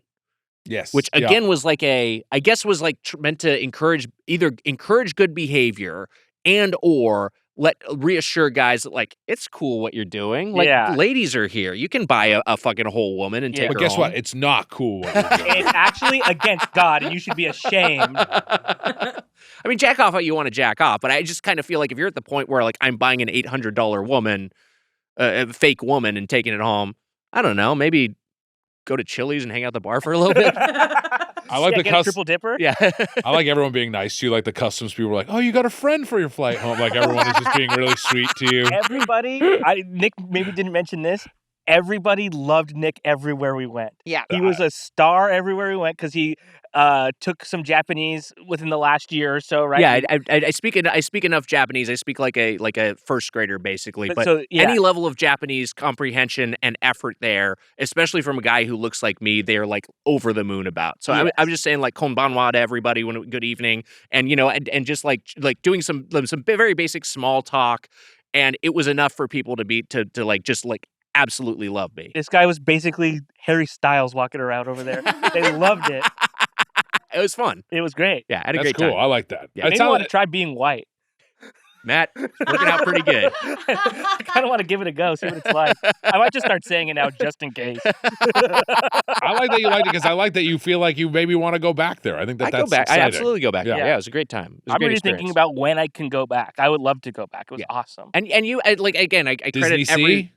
This is what. We can't get into it. We can't get into this. This is a whole thing. Is it a fight? No, this is not a fight. It was I sort of pitched. This was me pitching something as sort of like one, I've never been to the country before. Two, I know Nick is nervous about being there, so I was like, maybe if we pitch, what if we went here, and it's kind of like hey, this is kind of like a little taste of home, like it's not that crazy. You're at a theme park. You're not really. Who like knows giving where a we dog a blanket from your. Kind of. Yes, I was thinking it was a sort of built-in safe activity, but. Heather was like, we can't do that. There's not enough time. There's too many good things.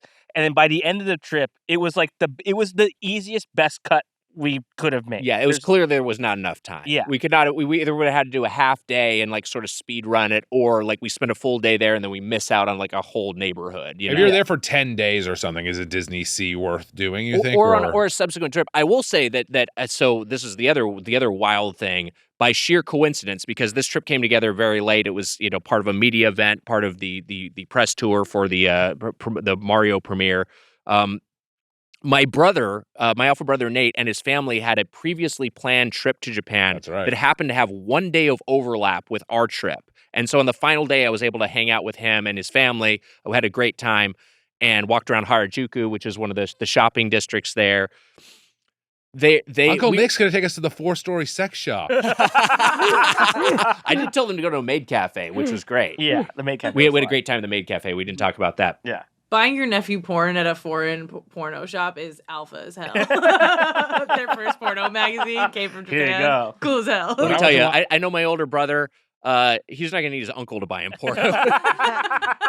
Nate, for my 18th birthday, got me Edward Penis Hands on DVD. So he's gonna get it for your nephew on 4K or something. This is a classic.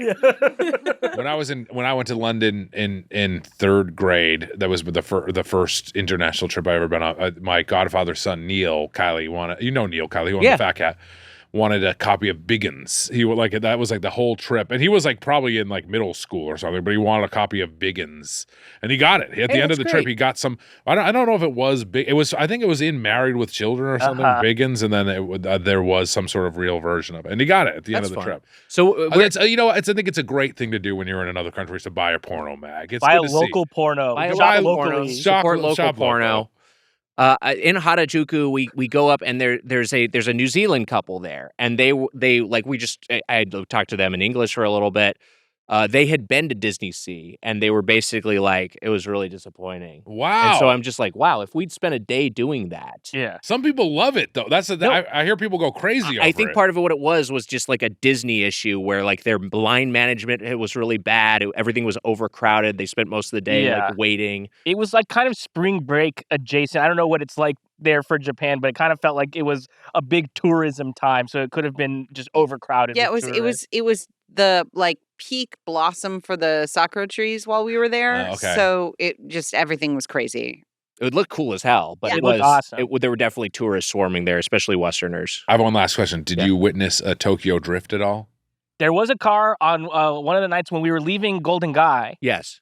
And I don't know what kind of car it was, but like a blue, like drift car with the lights under it and everything sped past us. And I said out loud, well, that just made me the happiest I've been the whole time. I loved it. It was great. You saw Tokyo drift. It was great. Or something that was going to do it. It was gonna, it was going That's straight, close so enough. it wasn't really doing it. But you can kind of infer if it was gonna, hit a curve at some point, maybe it would drift. This sounds like a delightful trip. It was wonderful. It was really fun. We got some spicy teriyaki fried chicken, which is available both as an appetizer but also as a topping for the curry. So I was confused by the way the menu is You were structured. confused. I was like, should we get some of this spicy teriyaki chicken? And you were like, it's a topping. I was like, it's under appetizers. You're like, it's a topping. We just went back I saw and it forth. under toppings, and that's why I was confused. But I was wrong. You got it as an appetizer. And look, I would not have a real reason to get this pre-sauced fried chicken when I'm already getting a chicken cutlet.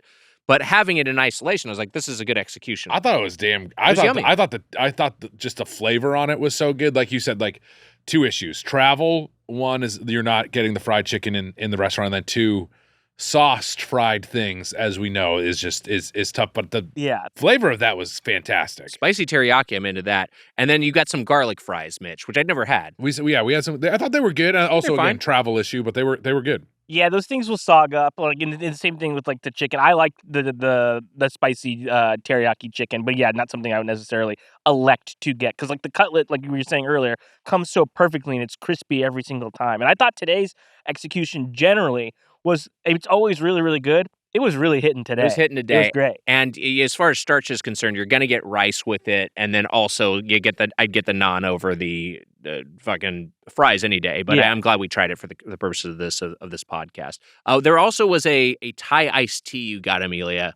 Delicious. It was really, really good. I got good Thai iced Amelia generously poured me half of it. Or a third of it, because Mitch also had some too. I had a little bit of it too. I was worried because it looked so much like carrot juice. I was like, I don't know. I mean, like I know Thai iced tea is orange, but I was like, it looks. Yeah. And then the taste was decent. It was really, really good. Emma, you got the chicken cutlet curry with veggies, and then Amelia, you got yours a little bit of a different varietal with the spinach and tomato. But what did you think? This was also both of your first time with Coco Ichibanya?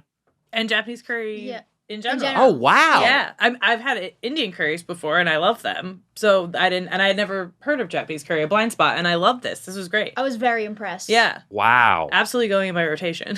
Wow, I love it. Did you like it, Amelia, really because well. it reminded you of diarrhea? No, I like it because it's going to give me diarrhea. Hopefully not too hot. Hot loads cool turds. That's what everyone wants. That's what every dude. That's what the dude's loads, like. Cool Hot turds loads, cool can't turds. lose. There's a 1971 song by a musician named Kenji Endo called Curry Rice, which is just this sort of like mournful folk song about eating curry rice. Sometimes I'll put that song on while eating curry rice. I highly recommend it. Oh, man. I wish we had, and I was also sad to get the song after the fact, but it would have been nice to hear this while we were eating. Because I don't have too much experience with Japanese curry. I've had it a little bit, but not too often. And I've never had a to-go, I guess, what fits a Doughboys restaurant, a chain restaurant version of it. I would say, like, before having it as a standard get played meal, that was my first time ever having it too. I was like very thankful for Heather for introducing it to us. It has now entered the rotation in my home. Wow. Yeah. Of like, what do we want to get? I think we should get Coco Ichibanya and then we'll get it. My wife doesn't sing the song and she won't let me sing the song. But What? she would let me if I did it. But she also loves it. She has grown to really love it. She's like, this was a great recommendation. It's good as fuck, and I like her not letting you sing the song. Like, stop singing. Shut up. Shut the fuck up. I had Unmarried. We can do that? I recently learned they can do that. Oh, fuck. Let me tell you, back in the day, I carry around this lug wallet. This thing was 6 inches thick, which is too big. It would hurt my back. It would be in my back pocket. It was like it was like lugging around a brick. I hated the dang thing. You know what? At a certain point, it's not even a wallet anymore. It's a filing cabinet. And you know who probably still has that same crusty, overstuffed wallet? Your dad. Your dad does. That dorky dad of yours, he's still carrying around that big brick wallet. That's why a Ridge wallet is the perfect Father's Day gift. Help your old man out. Get rid of that big wallet. You got to help your dad. Get him a new, streamlined, lightweight Ridge wallet. Look, losing your wallet is the worst, but with the Ridge Tracker card, you'll always know exactly where it is before panic mode kicks in. Ridge isn't just about wallets. They create premium everyday carry essentials like power banks, key cases, suitcases, and rings, all built with the same sleek, durable design. No matter what you pick, Ridge has free shipping, a 99-day risk-free trial, and a lifetime warranty on all of their products. And you know where you can take it from? The Spoon Man himself. I got a Ridge wallet. I love it. Everything fits in there. It's sleek. It's lightweight. I never have to worry about losing it. I love it. For a limited time, Ridge is running their huge Father's Day sale where you can get up to 40% off their best gear. Just head to ridge.com/doughboys and don't miss out on one of their biggest discounts all year. That's ridge.com/doughboys for up to 40% off. After you purchase, they'll ask where you heard about them. Please support our show and tell them we sent you. And get your dad a new wallet. If I could get one for my dad, I would. I've had the Japanese curry before. I had it, but I had not had Coco Ichibanya before Heather introduced it to me. But I, like Curry of Tokyo was like a regular one that I was going to that I still will patronize. But I'm really been impressed by this place, and I guess we could roll right into our final thoughts on Coco Ichibanya. I'll go ahead and start. I really like Japanese curry. I'm gonna bat cleanup. Yes, here. You're gonna be Shohei Ohtani here. Wow. By the way, they loved Matt's Dodgers hat. There was a woman who was wearing a Dodgers hat that then I was like, "Hey, go Dodgers!" and she looked mad at me. I think that part of that was it's a. Did you sing the song at her? I did. I started singing Randy Newman's "I Love L.A." at her. I think part of it is a phoneme thing because I think Dodgers doesn't necessarily sound like anything. It's more like Dojesu. Yeah. And it's. She might have just genuinely been confused. Most people were upset with me everywhere I went because I was being loud and annoying everywhere. Yes, why? I mean, I feel like I would be like Gabe or well, I'm not. They'd love you. They'd love you. Even learn just like the smallest amount of Japanese. You're such a gregarious, likable man. They would be so happy to see. Also, you. Is it true that like big guys? They do like big guys, right? Like yeah. No, they I mean, they like kaiju there. I was gonna say the one big guy they don't like famously is Godzilla. No, he helps. I guess he does help. Godzilla -1 coming out in just a couple weeks. Take it away. Depends on the situation. Yeah. But sometimes he helps. Yeah. -1 is coming out. -0? Oh, is that what it is? -0. -1 is out. -0. Then we're gonna go +1. It's gonna go the whole other way. Yeah. How does it work? -0. That's just the same amount. It's just Godzilla. Yeah, it's just Godzilla. It's addition by subtraction. I'm sure the movie will explain. I really like Coco Ichibanya. I look forward to it every time we order it. I love the song, the Coco Ichibanya song, but I just love the meal. It's just so rich and filling and nourishing. It's such a satisfying dish. We didn't have I had ramen in Japan, I had tempura in Japan, I had sushi in Japan, all these kind of staple dishes, cutlet, but I didn't actually have there is Coco Ichibanya you can just go to in Japan, and we didn't have the opportunity to go there. I'd be curious at what their execution is on the, but I have to imagine they've scaled it up fairly effectively overseas because it tastes absolutely terrific and it's really consistent.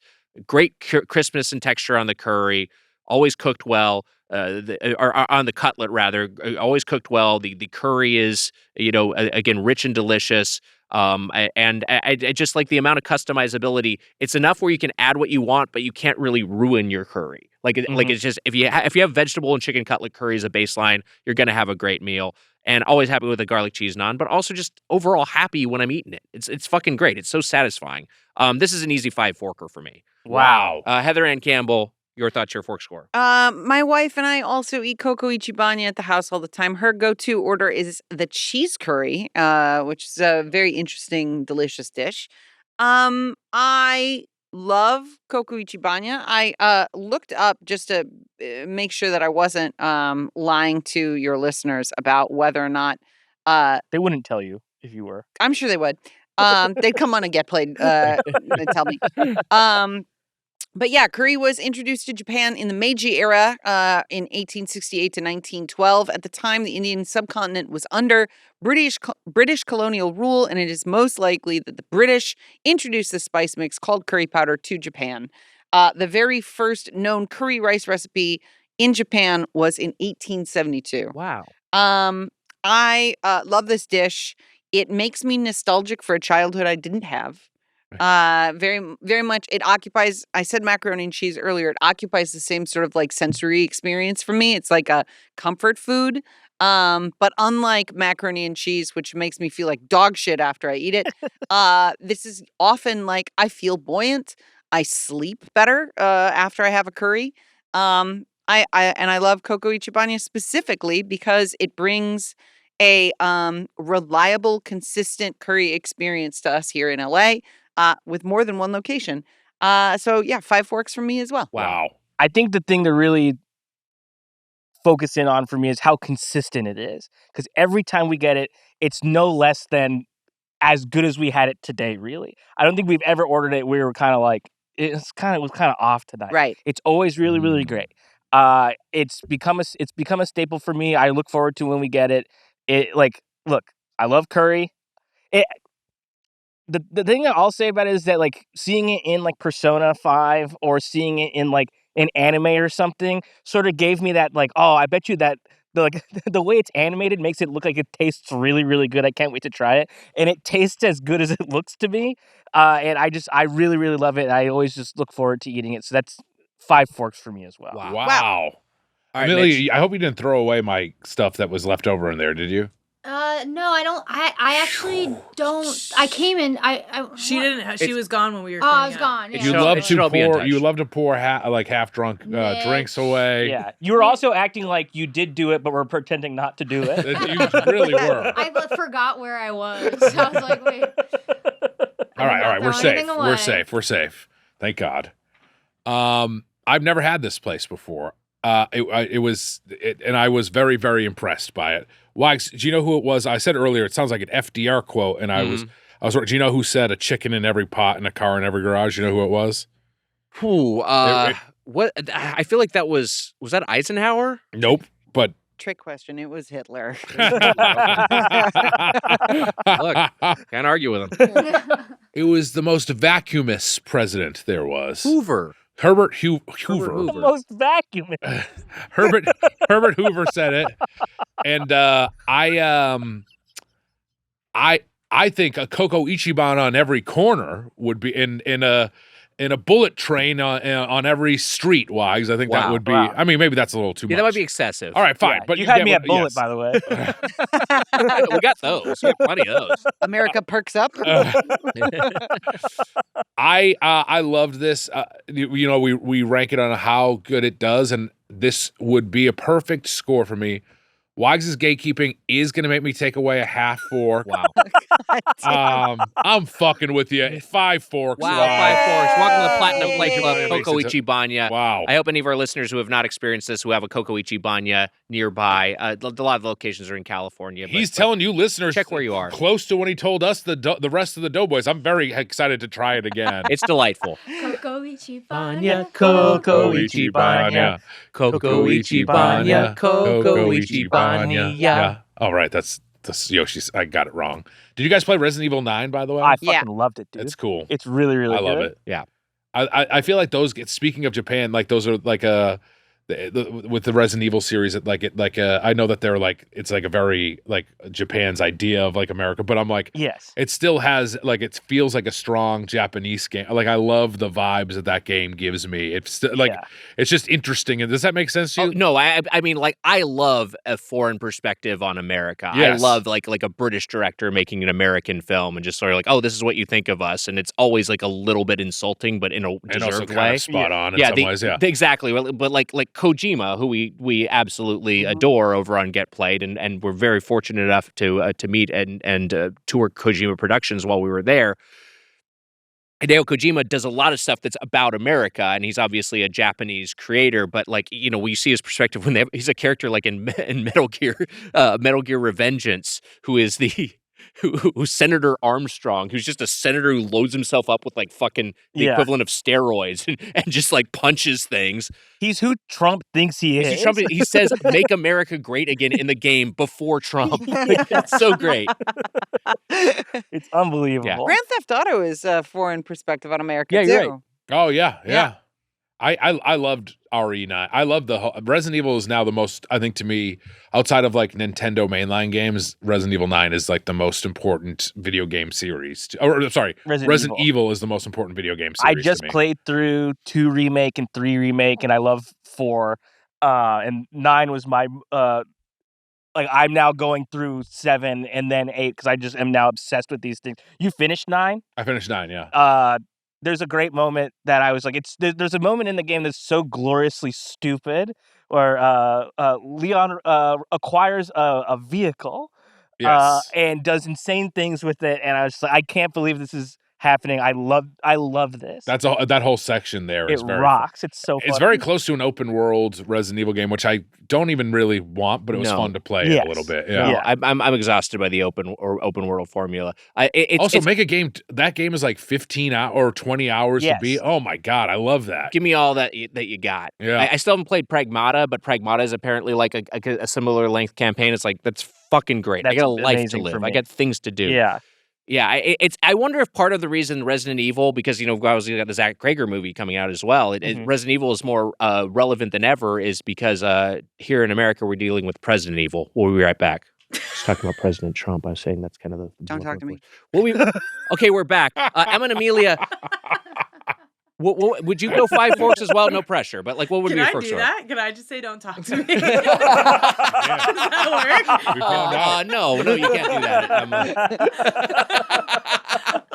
5 forks. 5 5 forks. forks. Yeah. Wow, absolutely. perfect all around. And Amelia, I think you owe me $5. I do owe you $5. Wait, why? We'll be right back. What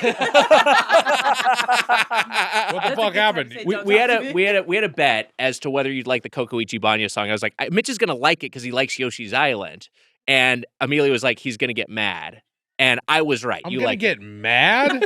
Well, you did bring up gatekeeping right after, so there was a little seed of resentment about the song. That was about gatekeeping the restaurant from us. That's not about the I song. couldn't take the action because I was like, I can't start from 0 again. I can't do it. You build up enough reputation points with Mitch. Yeah, You gotta just stay at that level. I fought tooth and nail to get here.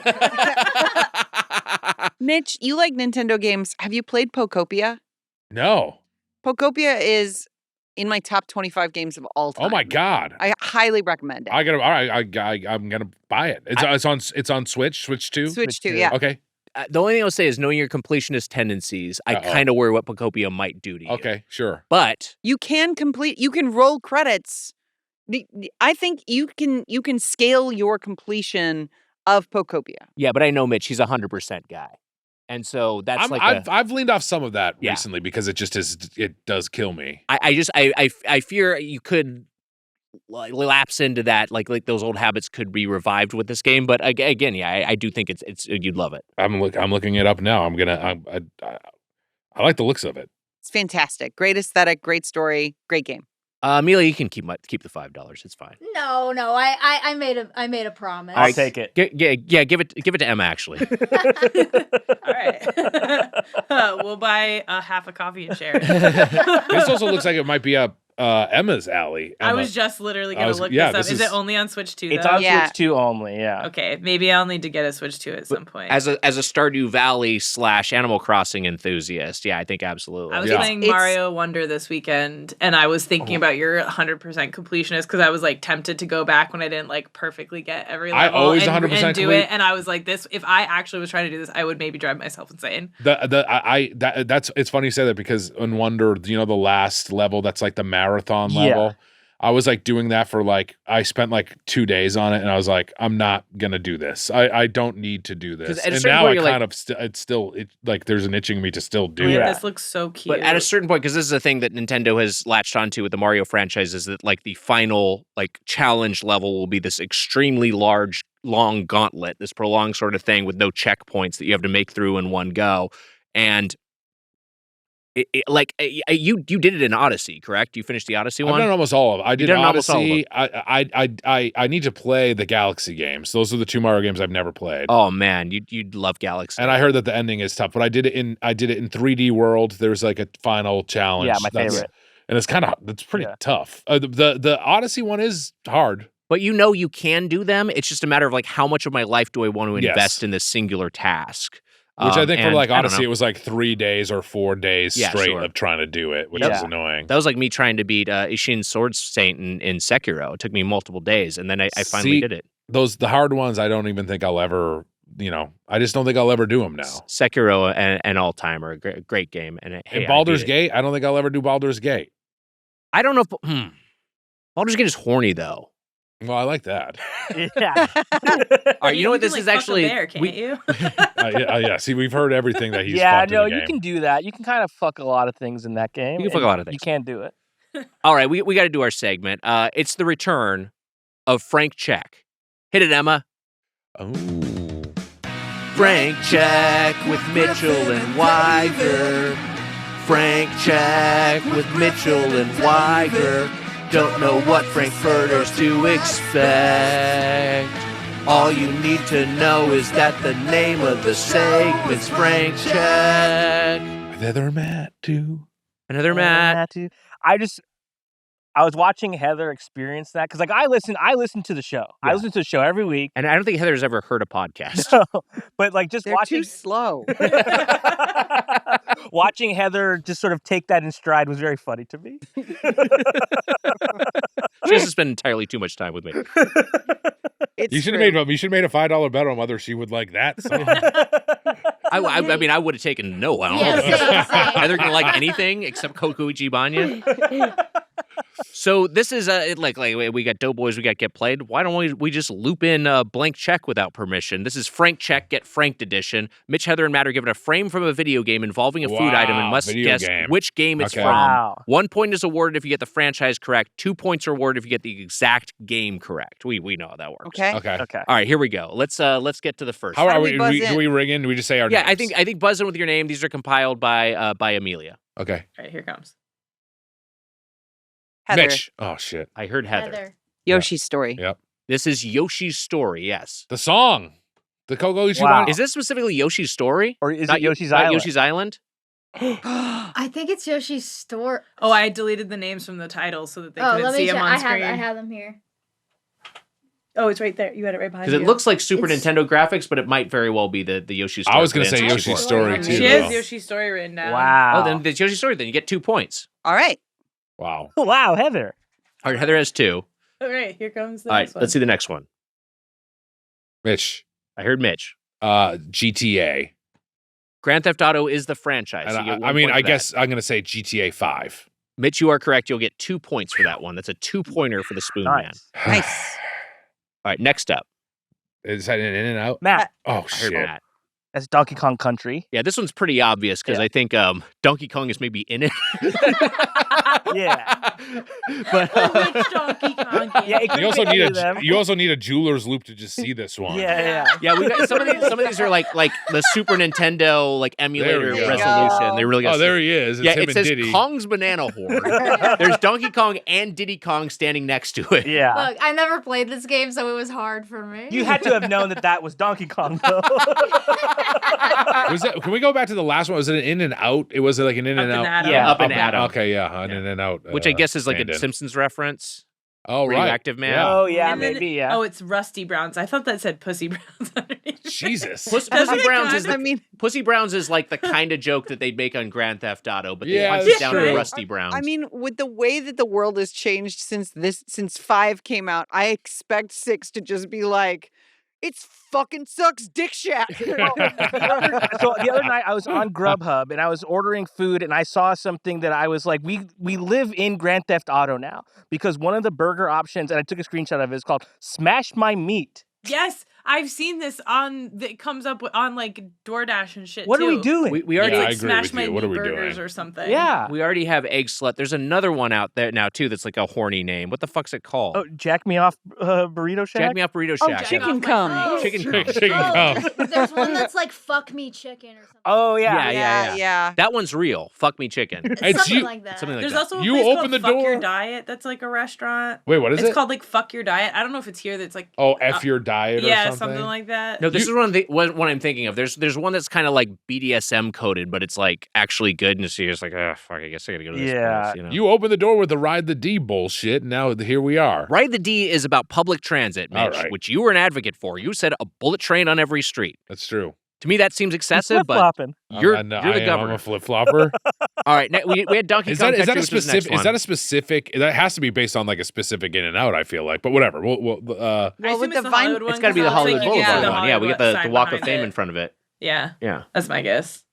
All I'm right. trying to think of the Hollywood one. There's The well, one- I it's by think the this Hollywood and school. Orange, I think, right? Is the Yeah. one next to Hollywood High? Like I near? think- Yeah, I guess so. It's the but that's one- on Sunset. That's on It is on Sunset. Sunset, Yeah, that's yeah. Oh. Well, I was thinking it's in Hollywood. In Hollywood, yeah. because you But- can see the Hollywood sign behind it. But Yeah, I'm thinking there's probably one on Hollywood Boulevard too, right? But I don't know. No, I It's think, fair. I think the one on Sunset's the only one in Hollywood. Yeah. Because I used Okay. to live right by it. It was the only In and Out when I lived in Hollywood that I could get to. Is Rusty Brown's like an asshole thing? I think so. What are we doing? It's not real. It's I'm like You Joe ready? Lieberman now. Like, what are we doing? You ready for the next one? Those monkeys need to wear clothes. Yeah. All right, let's see the next one. Oh, Mitch, I heard Mitch. Sim City. It is not SimCity. Oh, Heather, I heard Heather. Roller Coaster Tycoon. It is Roller Coaster Tycoon. That is the Wow. franchise. fuck. I would have said SimCity. I'm gonna go with Roller Coaster Tycoon 3. It's not 3. Ah. It is Roller Coaster Tycoon 2, but you get a single point. All right, next up. What the? Heather, I heard Heather. Red Dead Redemption 2. You are correct. Wow. Exact Wow. franchise and game. You get 2 points for that one. Kinda What's looks like the what we what ate are the today. point titles at right now? It's Portos? Matt 2, Mitch 2, Heather 5. Okay, great. I love food and video games. You have a lot of video game cookbooks. I do. I have an enormous number of video game cookbooks. That is some That's so toothsome looking fun. stew there. Yeah. Kind of looks like a potent mix. Also, it should be noted that the animation in Red Dead Redemption 2, they consume the stew and it goes down in the bowl. I love that. Whereas most video games, they'll just like mime eating. Yeah. That's Insane another. I never attention to played Red detail. Dead Redemption 2. I bought it, but I never. It's fucking awesome. Amazing. Let's look at the next one. What's the one that you love? The video game that you love? Tears of the Kingdom or Breath of the Wild, the Stardew Zelda Valley. one? No, Stardew Valley. Oh, I Stardew bought, Valley. I bought my goddaughter a Stardew Valley. Oh, how about cookbook. that? Wow. She Cool. loved it. Stardew Yeah. Valley is also a fairly kid-friendly game. If Yeah, you it had a is. Switch now, so you could play it as a kid, no problem. Yeah. Yeah. She loved. Easy. She loved it. She liked it. There Yeah. won't be any cum burgers in that or anything. What the hell? Unless you got the mods I installed. All right, let's go to the next one. Mitch, I heard Mitch. this is. I know this. I'm gonna be so mad if I don't. Oh, this is DK Bonanza, Donkey Kong Bonanza. This is not Donkey Kong. Oh my Bonanza. God. Oh no. Oh my gosh, I don't. Can I go again? Well, when no one guesses. I think you could, but not for points if no one else God guesses. damn it. I mean, like, right, you don't get multiple tries, multiple No. bites of the apple. Heather. I heard Shut up. Heather. Mario Odyssey. It is Super Mario Odyssey. can't Heather believe gets it. 10 points. Big bowl of stew here. That's what we're looking at. A And very this- different bowl of stew. It's a really strange screenshot. Hey, no this stew, one, no stream. No stew, no stream. Hell yeah. This is a Mitch's absence from Twisted I'm Metal so season mad. 3. Really frustrating. I'm so mad. I it's the same makers of So you Donkey probably Kong did Bonanza. 99% on this one then? I did 100% Donkey Kong Bonanza, and I did, but I mean, I also 100% did Mario Odyssey. Do you remember the name of this biome?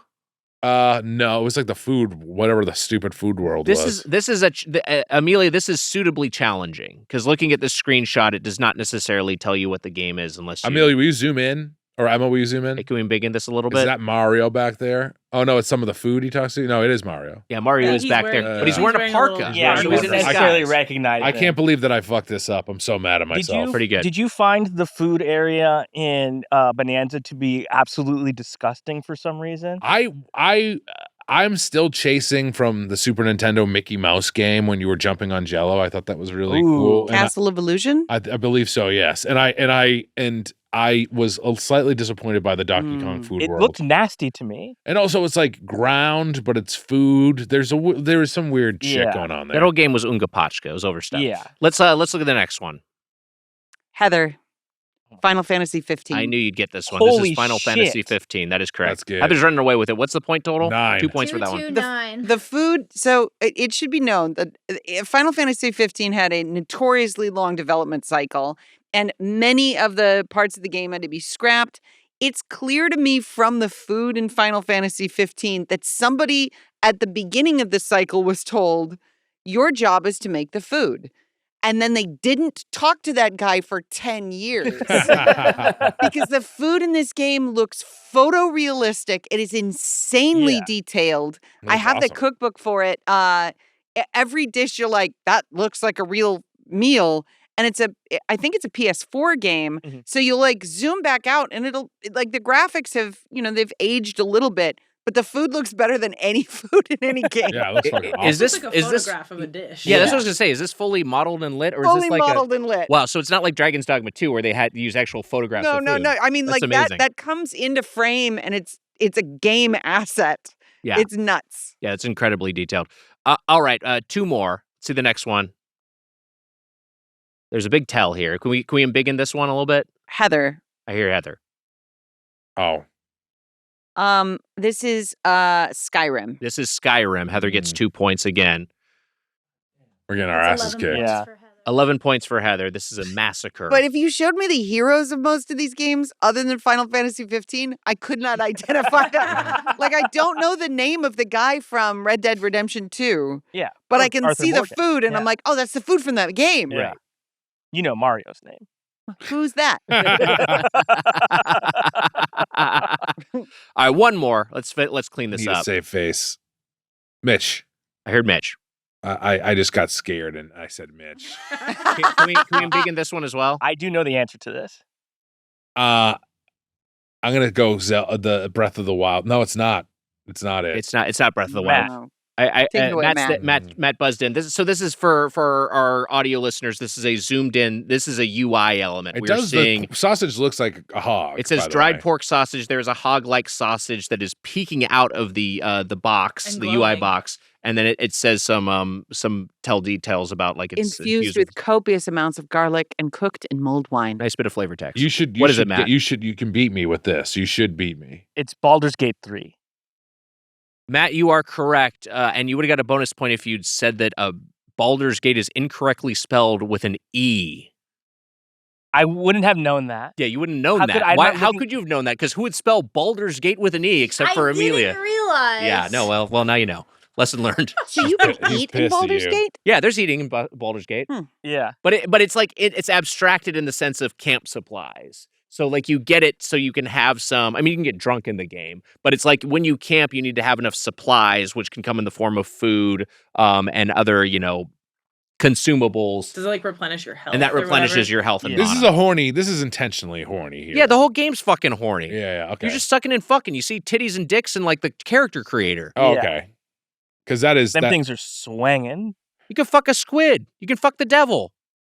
I ain't into that. Heather wins. Was it what's the total score? It was Mitch 2, Matt 4, Heather 11. Well fought. I really blew it with Mario. Just I like a can't restaurant believe it. value feedback. Let's open the feedback. Today's email is from Seamus or Seamus. How do you say that? Seamus. Seamus. S-E-A-M-U-S. Seamus, right? This is fucking anti-Irish shit you got going on right I here. don't know what you guys. Or how you guys pronounce Scottish? things. I don't know. Irish, I think. Yeah. Well, Seamus, I wish you luck finding that pot of gold at the end of the rainbow. And let me read your email. God damn it. If you can wake up from being so goddamn drunk. My wife's family loves to have euchre. Fucked up.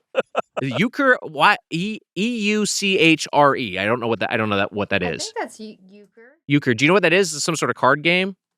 Euchre, you said it right. Yeah. Euchre is a card game. A trick-taking card game played in Great Britain, Canada, Australia, New Zealand, and the United States, There you go. particularly in Michigan or upstate New York. My Is it wife's spelled like Bob Euchre? Bob, like no, euchre? it's spelled Okay. E-U-C-H-R-E. My wife's family loves to have euchre, this card game, and or mahjong tournaments. Heather, I know you learned mahjong, as did Heather, our previous one of our previous producers, Yusong Lu, is a mahjong streamer. My mom plays mahjong every week. She has a group where she learned it and she plays it every week. Mahjong. Mahjong. Euchre, You're saying it's like your mom. Euchre and or mahjong. mahjong tournaments during family gatherings. The card tables we use are relatively small, so there isn't room to eat a full plate of food while playing. Most of us eat finger foods and snacks while playing rather than eating full meals. Dry snacks are ideal because they don't make your cards/tiles greasy. What are the best snacks to eat while playing video games so you don't make the controllers greasy? Seamus, this is a great question and very fitting for our panel of experts. I first want to say, because yes, it sounds like your family has a nice tradition, having euchre and or mahjong tournaments. That sounds like a fun thing to do. At my last family gathering, the family activities were beer pong and buzzball tasting. Oh, God. And that was not the only alcohol consumed. My family can't play games with each other because we all get so fucking mad. It's like we just can't do it. Yeah. How are you from that family? What do you mean, how am I from that family? I'm It kinda clearly sounds from like that he- family. Where they were drinking a bunch? Yeah. Well, I'm saying that too, but your brother's just an alpha and your parents love to party. Yeah, everyone's a social butterfly, but also people like, love to tie one on. You're a social butterfly too. I guess so, but I'm also fine. Like I could take a vow of silence and be good for days. Wish you would. Fuck. Snacks to eat while playing video games. Yeah, you're a guy. You're a weird combo of you don't say a lot at all, and I also wish you would shut the fuck up so often. Someone characterized this to me, me as this many years ago, and I think it's pretty good, pretty astute. I generally act quiet until it's time to be loud. Pick my spots. I like it. That I like sounded that too. threatening for some reason. It does. I would say that one of my favorite things to do when playing a video game is to eat the thing that the characters are eating. That rules. So, like, I do that a lot for movies, too. If you're, like, watching a movie where it's going to be, like, Lord of the Rings, you get yourself a rotisserie chicken or a stew, and you, like, try and theme out your meal a little bit. So my pitch is, even though it might require some, putting down the controller during cutscenes and eating what the characters are eating, it's a really pleasurable experience. That's really fun. That sounds really immersive. My answer was going to be, as far as just a snack is concerned, is just get yourself some chopsticks. Then you don't have to worry about your fingers being greasy. Because the other thing I love to do is I'll have a fucking bag of Cheetos. And what makes your hands dirtier than Cheetos? But I'm eating them some bitches with chopsticks, so I don't have to worry about any dust getting onto my my DualShock. I do that when I'm working too, so that I don't dirty up my keyboard or my desk with my grubby fingers. Yeah. And also, I'm used to playing games with one hand, so I can figure it out. You can't play Honey Pop with two hands. No, you're occupied. I'm weirdly I'm not like a snacks guy. I've sort of noticed. Like I don't really keep chips. You're team meals. I'm team meals. Same. But I enjoy snacks quite a bit. Like I don't want anybody to be like, I'm gonna find a photo of Matt with chips. Yeah. I'm sure it exists because I do. More like Matt Snack of Apodaca, they'll be saying. Yeah, he'll probably say it, but they'll probably get it in one try, probably.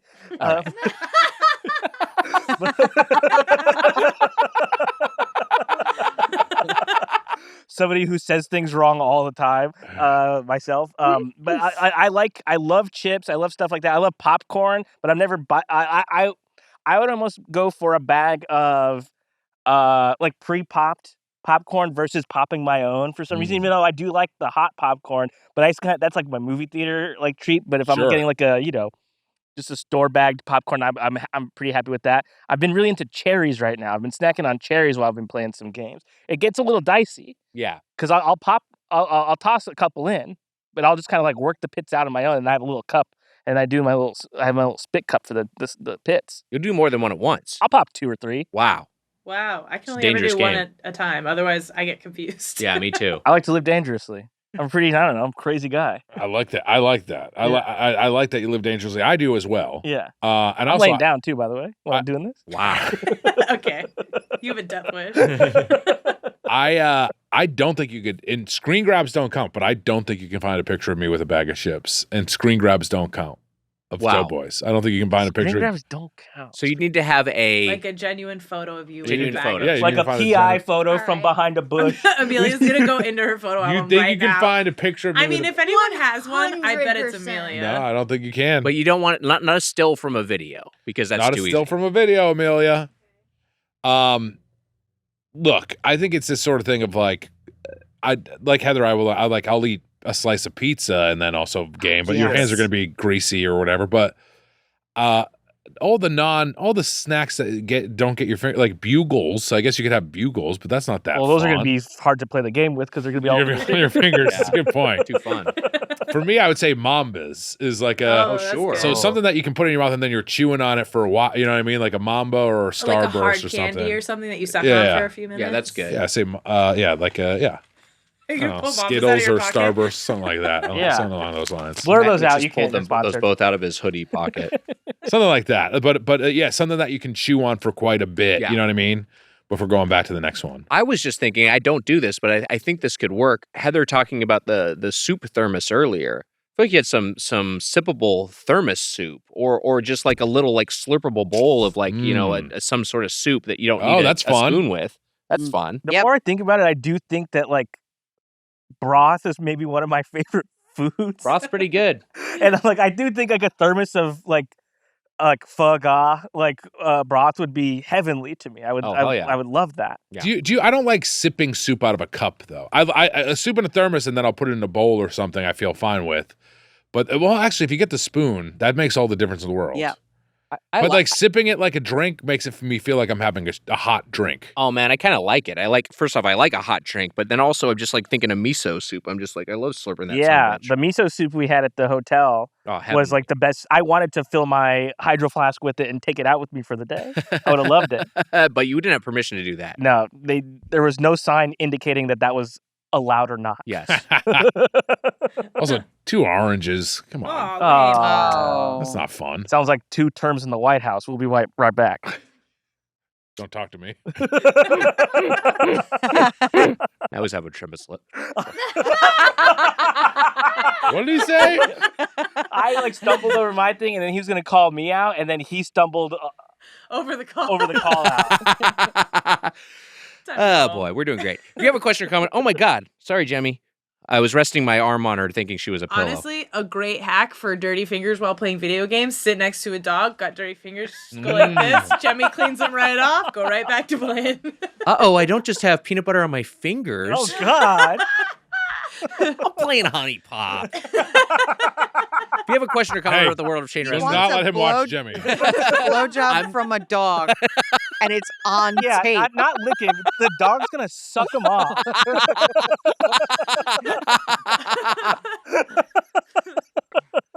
if you have a question or comment about the world of chain Jamie restaurants, looked at me and I felt bad. you can email us at feedbag@birdfuck.com or leave us a looks voicemail at adorable. 830-GO-TO. That's 830-463-6844. Yeah, Jemmy's been usually on the other couch, but she's been snuggled up between Jemmy me and loves Heather on the smaller couch. I feel like every time Heather whole and I time. are in the same studio, Jemmy is like as close to Heather as she can possibly be. Wow. Last time I engineered Get Played, it was the same thing. She was like right up against you on the chair. Right. Yeah. How about that? It makes up for my dog that hates me. Our producers, Emma Brink, our associate producer, Amelia Marino, our video editor, Mike Dorfman, Doughboys merch at kinshipgoods.com/Doughboys. And Emma, as we mentioned earlier, we got some live shows in the South coming up. Yes, the 27th, 8th, and 9th will be in Raleigh, Charlotte, and then Atlanta late show available. Check see that us out. with Carl Tart. With Carl, birdfuck.com/live or doughboyspodcast.com/live. We're gonna have fun. And you can get the Doughboys Double A Weekly bonus episode over at patreon.com. I will fuck a wife on this tour. /Doughboys. Hell yeah. Whoa, It's you the heard Mitch it Fucks a Wife here. tour. It's not going to happen. In our Heather, Matt, Airbnb. Get Played is the podcast. It's the three of us chopping it up about video games. Yeah. And it's a lot of fun. Yeah. I love doing it. It's great. I love it. I love hanging out with you guys. You guys are my friends. It's very nice that you got to I appreciate you having us here with your other family. Very nice. Yeah. Yeah, it's great. Thanks for having us. A two-family guy, a multiple family guy. I'd have a couple families. Seems right. If I had a secret family, you wouldn't be shocked. Like, oh yeah, okay. Wire actually has like 6 kids. Yeah. One of them's like like a full-on adult. He's actually been on the podcast before. Your son is Joe Saunders? His daughter's Amelia. Don't act so surprised. That was something we dealt with, though, in Japan, is that we were trying to suss out what people thought the dynamic was, and the safest thing we came up with was, I'm their son. People definitely thought Heather and I were married, and then I think they were like, well, that must be their adopted son. Yeah. Who's like not that much younger than them. Hey, you know what? It worked out great. It worked out great. Also, we should mention people should subscribe to Get Played wherever you listen to podcasts. If Yes. you especially if you like video games, we've had all sorts of great guests over the years. That's right, and including Mitch himself a few That's right. times. Yeah. It's been a lot of fun. Yep. And we also, Heather, we should mention Rick and Morty season 9 premieres this Sunday. Yeah. May 24th, the premiere of season 9 of Rick and Morty. Please check it out. It's a great season. I'm really excited. It's really like the season 9 episodes are very, very cool. So let's people go. should check that out. And that'll do it for this episode of Doughboys. Until next time, for the Spoonman, Mike Mitchell, I'm Tiger Wire. Happy eating. See ya. And you got played. Oh, shit. Yeah, fuck you guys. That was a HeadGum podcast.